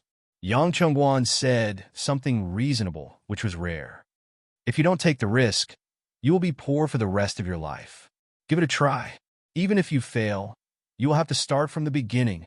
Yang Ping's hesitant heart was won over by this heroic and lofty aspiration. After crossing the road at the zebra crossing, Poplar Fruit walked to the bank, calculating the money in his card. In the past few months, he had earned more than 300,000 yuan. After deducting his usual expenses, he still had about 300,000 yuan left. But this time, Dongxin gave him a salary of 150,000 yuan for translating the biography of Steve Jobs. 100,000 yuan was the agreed remuneration for the translation, and 50,000 yuan was the remuneration for his other duties and the subsidies for holding a press conference in Beijing.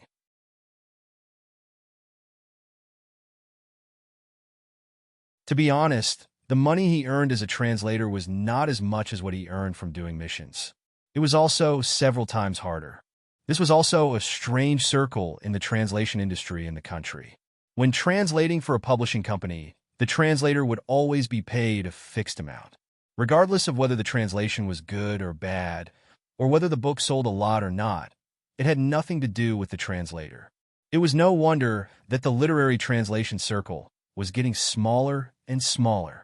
Poplar Fruit was like many predecessors in the literary translation industry. He relied more on his interest in this industry, but after all, he could not do it for a long time. He could only treat it as a supplement after completing his missions. He had also thought about changing the bad situation in the translation industry, but he could only think about it. Now, Poplar Fruit was just a small translator. In terms of qualifications and reputation, it was not worth mentioning. How could he change the entire industry on his own? Poplar Fruit now had about 450,000 yuan in assets. He planned to give 250,000 yuan to Yang Ping. 50,000 yuan was for them to pay off their mortgage and get rid of their worries. 200,000 yuan was for them to start their own online store business. Of course, it was not realistic for two people with a low level of education to force their way into this industry. Poplar Fruit also contacted Fat Dragon and asked him to help find someone who knew technology and how to run an online store to guide Yang Ping and Yang Chongguan. Stepping into a new industry, no matter how it was before, it was necessary to keep learning if you wanted to do well. In addition to the two of them, Poplar Fruit also planned to give 200,000 yuan to his parents. Their house was actually one of the worst ones in the village. Although their house occupied a larger area, it was still a thatched house with a few small bungalows. It looked too shabby. This 200,000 yuan was for Yang Tai to find someone to renovate his house. After chatting in the morning, Poplar Fruit made a budget. 200,000 yuan was enough to build a very good 3-story bungalow in his hometown. It was also enough to renovate the yard. Poplar Fruit even joked, "Dad, you should quickly find someone to talk about renovating the house. I don't want to come back during the Spring Festival and have no place to stay." There were still more than 2 months before the Spring Festival. It was more than enough to renovate the house. In this way, Poplar fruit would become penniless again, with less than 10,000 yuan left. However, poplar fruit did not mind. The money was spent, and it could be earned back. With poplar fruit's current ability, was there a need to worry about not having enough money to spend? After entering the bank, poplar fruit took a number and sat down at the rest area to wait. He looked around in boredom. There were still many people in the bank. Some were standing, some were sitting, some were men, and some were women. There were all kinds of people. Although he was not a detective, poplar fruit was still interested in what they did. The woman at the counter should be a shop owner. As for whether she sold clothes or other products, he did not know. She had been sitting there for a long time. She did not withdraw a lot of money, but she changed it into loose change. It was really hard on the counter staff, who forced herself to be alert and count the stacks of bills for her. The woman who was anxiously walking around the counter should be an employee of some company. She came here during the lunch break to deal with her personal business. Seeing that it was almost 2 o'clock, she began to worry if she would be caught by her boss when she returned to the company. However, she did not want to give up just like that. She had waited for so long, but this woman who had been changing loose change for a long time was driving her crazy. There were a few people sitting in the rest area. One of them was an old man with white hair. He was dressed like a farmer. His face was full of vigilance, and his eyes scanned the surroundings like a radar. His hand was tightly holding the wallet in his arms. He probably sold the fruits of his hard work for a year and came here today to save it. There were also two ladies who were chatting happily. One of them was an accountant. She came here today to deal with business. However, the business counter was closed at noon, so she did not mind. Waiting in the air-conditioned hall was not a torturous thing. The other lady was an acquaintance of hers. Her hair was permed into wavy waves, and she even dyed it in a poplar fruit's color, which was a bit vulgar. Her dressing was very fashionable, but was only at the level of a county town. Perhaps if time went back more than 10 years, such a combination would also be popular in a big city. This lady was preparing to travel abroad. When poplar fruit came in, he saw that under the guidance of the security guard, she had used her card to exchange a few thousand Hong Kong dollars. She was waiting to collect it at the counter later. It seemed that they had not seen each other for a long time. Once they started talking, they could not stop. The accountant lady was very envious of the curly-haired lady's life. She asked about the price of the curly-haired lady's clothes and praised her for marrying a good husband. She did not have to go to work and could even travel around. Poplar fruit was not interested in listening to the boring conversations between these women. He looked at the last person in the rest area. It was a tall and strong man. He did not look like a southerner compared to poplar fruit. He was a bit of a crane in a flock of chickens among the crowd. Although he was wearing a loose sports jacket, the muscles under the jacket were bulging. A few clothes could not cover them at all.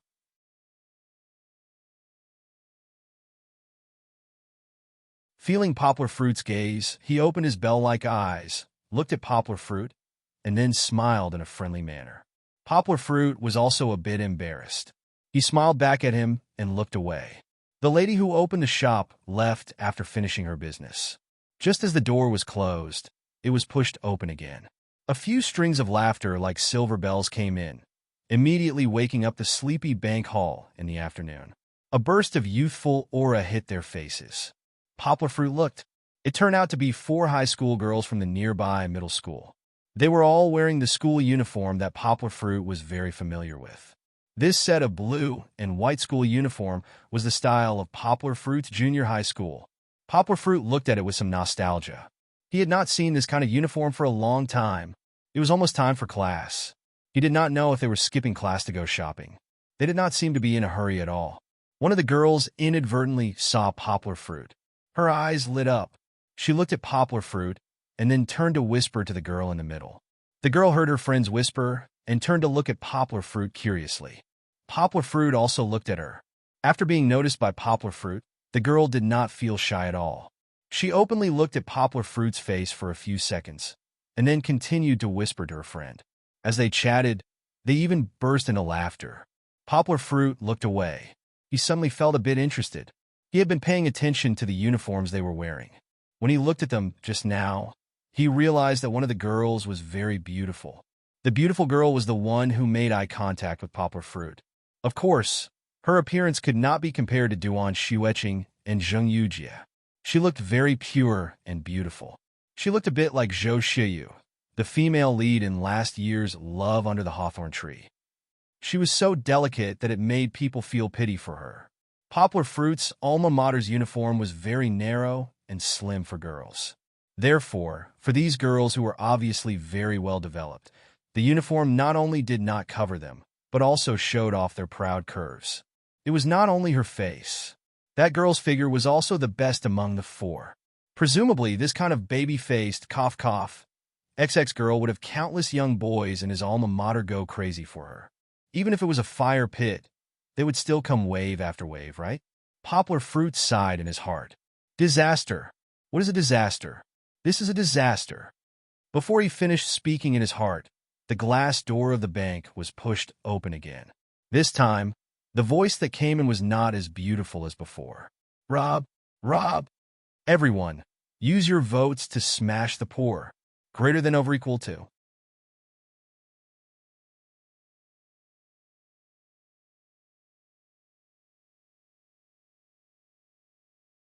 Chapter 121. The door of the bank was suddenly pushed open. The cool air in the hall seemed to be affected by the outside heat and became chaotic. Everyone was stunned as they watched three masked men walk in. It's a robbery. The shortest Monkey King stammered. Pa! The man with the clown mask slapped the back of the Monkey King's head and scolded in Thai. Supin. If you don't know how to speak, then don't speak. Shame on you. He pushed his companion, who was wearing the Doraemon mask, and said, You come here and tell them that we are robbing. No one in the hall knew what they were talking about. Poplar Fruit also didn't know. He hadn't learned Thai yet. At this time, he finally felt the lack of language in his body. But, robbery? What kind of joke is this? Everyone looked at the three people in a daze. They didn't realize that they were facing a crime. They were still wondering if they were shooting a movie. One person realized it. It was the tall and strong man that Poplar Fruit saw before. The moment the door was pushed open, he suddenly turned around to look. Murderous aura! Yes, this man felt murderous aura from the three people. These three people have seen blood. Things are not simple. He lowered his body and shrank behind the chair as much as possible. Then, he slowed down his breathing and restrained his breath so as not to attract their attention. Then, he carefully observed. This is not good. He groaned inwardly. Each of the three men was waving a pistol in their right hand. With the police force of this small county, he doubted if he could catch them if they were to fight. Hey. The man wearing the Doraemon mask shook the pistol in his right hand and said to the people in the hall, with a smile, We are robbing. Do you know how to rob a bank? Fuck. You guys be serious. Get down. Bang. A loud gunshot echoed in the hall. The bank's security guard trembled and knelt down. There was a big bullet hole in front of him. Did you see that? Doraemon proudly shouted, I told you not to move. Get down. If you move again, the next bullet will hit your head. All of you, get down on your knees. Did you hear that? Doraemon suddenly changed its tone and roared angrily. This roar finally woke up the people who were frightened by the gunshots. They finally understood that the three people in front of them were not from the circus to amuse them. They were really robbers. There were all sorts of screams and cries in the hall. Poplar Fruit, who was still relatively calm, immediately lay down obediently. His heart was thumping, and he secretly raised his head to watch the development of the situation. The female employee who was sitting in front of the window was so scared that she slipped from her chair and fell to the ground. She covered her mouth, and tears flowed down her face. A few female students who had just entered hugged each other and squatted on the floor in front of the rest area, crying in fear. The two women who were chatting happily just now were now lying on the ground. The female accountant wanted to hug the woman with the curly hair and cry, but the woman with the curly hair pushed her away. Her hands and feet were trembling. She wanted to squeeze into the gap between the chairs, but she was too fat to fit her fat body. The old man, who was in a hurry to save money, was sitting furthest away from the rest area. At this moment, he was still in a state of shock. He sat upright and foolishly watched Doraemon walk to his side. You don't want to cooperate, right? You want to die, right? Doryman used a teasing tone to threaten him. He curiously pulled at the wallet the old man was holding, but he didn't manage to pull it out. Yo, you still treasure it? Doryman was angry. He suddenly smashed the butt of the gun at the old man. This was not a light blow. The old man was smashed to the ground and couldn't make a sound for a long time. Blood oozed from his head and trickled down to the floor, making it extra obvious. Ah! The women's screams were even more ear-piercing. Bang! There was another loud sound. Doryman fired a shot at the ceiling and then waved the gun. The muzzle of the gun pointed at everyone, and he angrily shouted, "Don't fucking make a sound. Whoever dares to make a sound, you will end up like this old man." Doryman opened the wallet and saw a few stacks of cash. He was immediately overjoyed. He threw the wallet to Su Pan and said in Thai with a smile, "Take it, there's money. Hurry up. Robbing the bank is more important." The boss wearing the clown mask said coldly. Doryman pulled the bank security guard over and pointed the gun at his head and pushed him to the front of the counter. The bank tellers behind the bulletproof glass were so scared that they couldn't stop screaming and crying. Throwing the 2 luggage bags on the counter, Doryman knocked on the glass with the butt of the gun and said, Hey, don't be afraid. Do you hear me? Don't cry.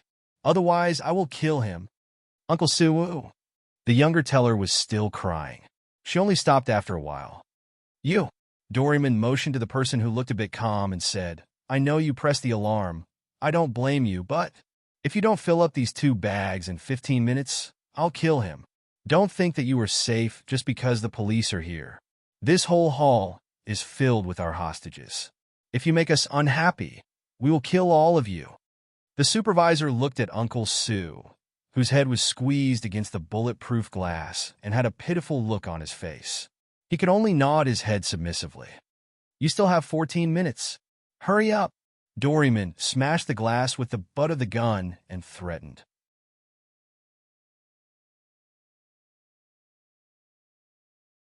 The supervisor hurriedly called a few tellers under her and took out the money from the safe under the counter and then stuffed it out from under the bulletproof glass. "Su Pan, you watch," the boss in the clown mask said. He stuffed the pistol into his back pocket, then walked to the front of the counter and greedily touched the stacks of banknotes. He picked up a stack and rubbed it in front of his nose. It was as if he smelled a delicacy and was intoxicated. He began to open the luggage bag and stuffed the stacks of banknotes into it. "Bear with it."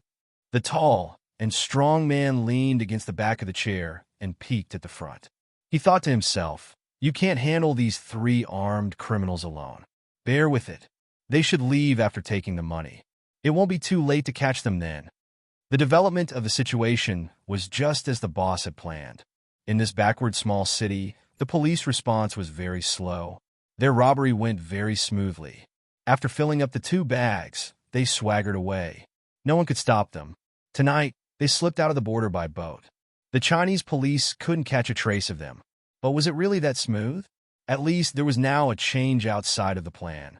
"Beautiful, beautiful." Su Pan's eyes lit up, and he called out in the few Chinese he knew. "Everyone, use your votes to support the poor. Greater than or equal to."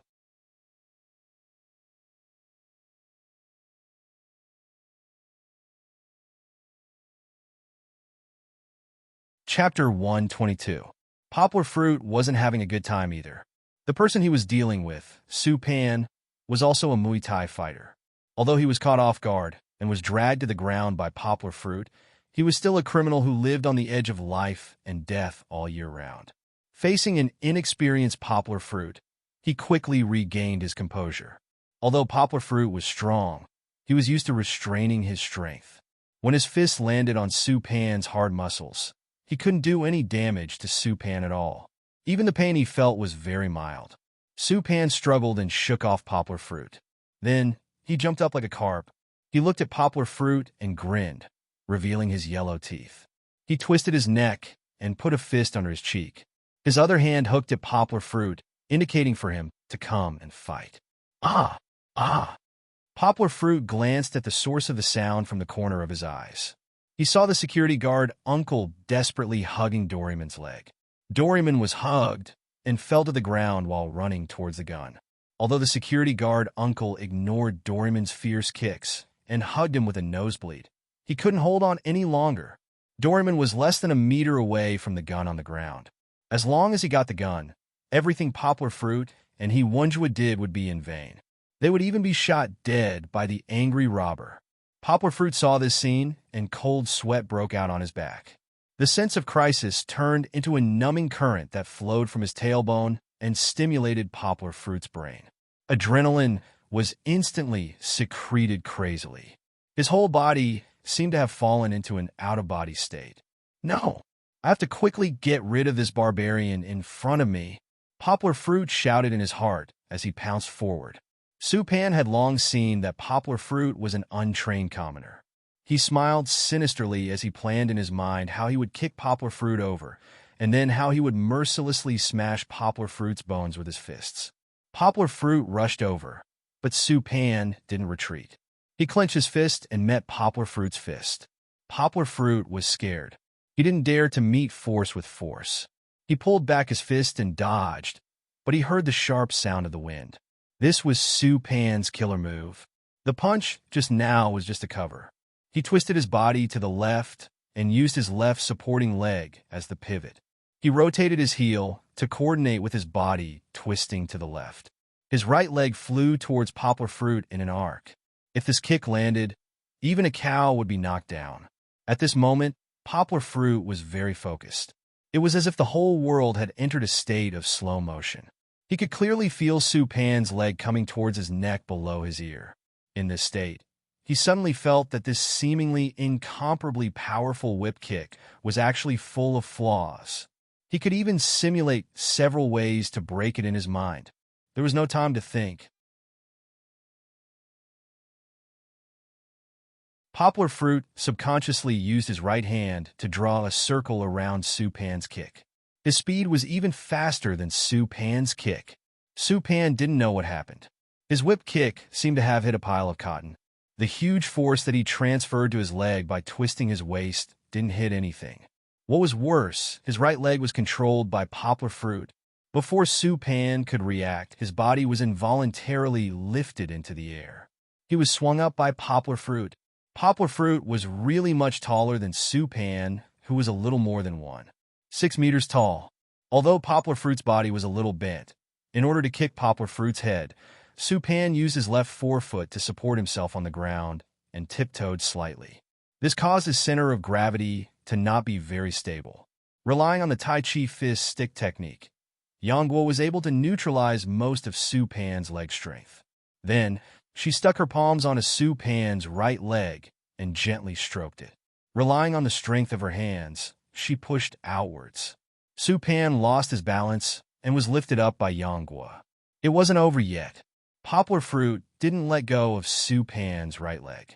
He flashed and came to Supan's side. Relying on his explosive brute force, he swung Supan around and smashed him to the ground from the air. With his back facing down, Supan was ruthlessly smashed to the ground. His internal organs were displaced and blood spurted out from his mouth and nose. But he was also tough.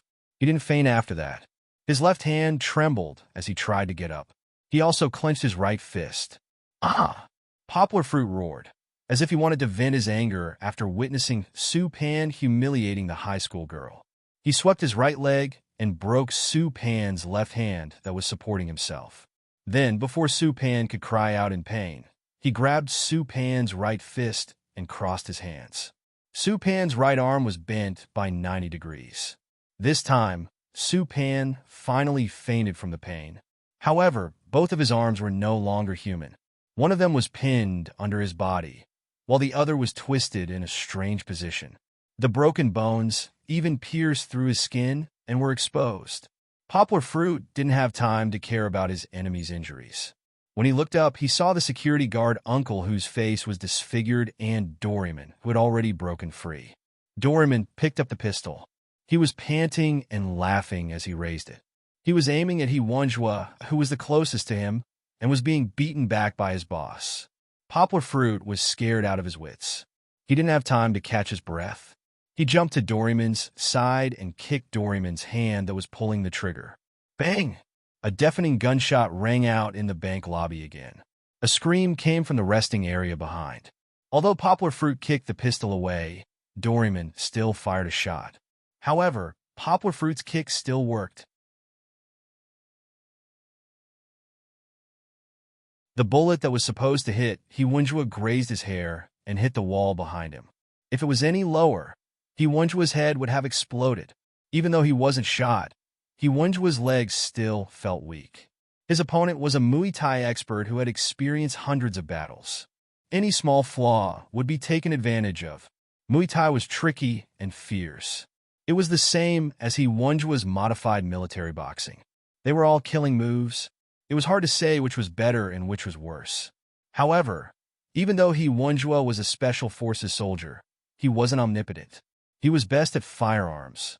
In terms of punches and kicks, he was fine against ordinary enemies. However, against such an experienced Muay Thai expert, he quickly fell into a disadvantageous position. His weak legs gave his boss, who was wearing a clown mask, a chance to attack. Boss suddenly stepped forward and punched Hiwunjua's head with his right fist. Hiwunjua raised his arms to block, but Boss followed up with a knee strike. His back leg bent and hit Hiwunjua's abdomen. Hiwunjua felt suffocated. He held his stomach and couldn't stand steadily. Bang! Another muffled sound. Hiwunjua was kicked a few meters away by Boss. He felt the pain in his bones. However, he clenched his teeth and didn't cry out. He knew that he couldn't give up now. If he gave up, he would die. However, he struggled and couldn't get up. You're tuning into the Romance Rendezvous YouTube channel. We're so grateful for your support, and don't forget to subscribe to join us on this incredible journey through captivating stories. Your generosity through donations truly makes a world of difference, as it's the primary source of revenue that allows me to expand and enhance this channel for you. Thank you from the bottom of my heart for being a part of this adventure.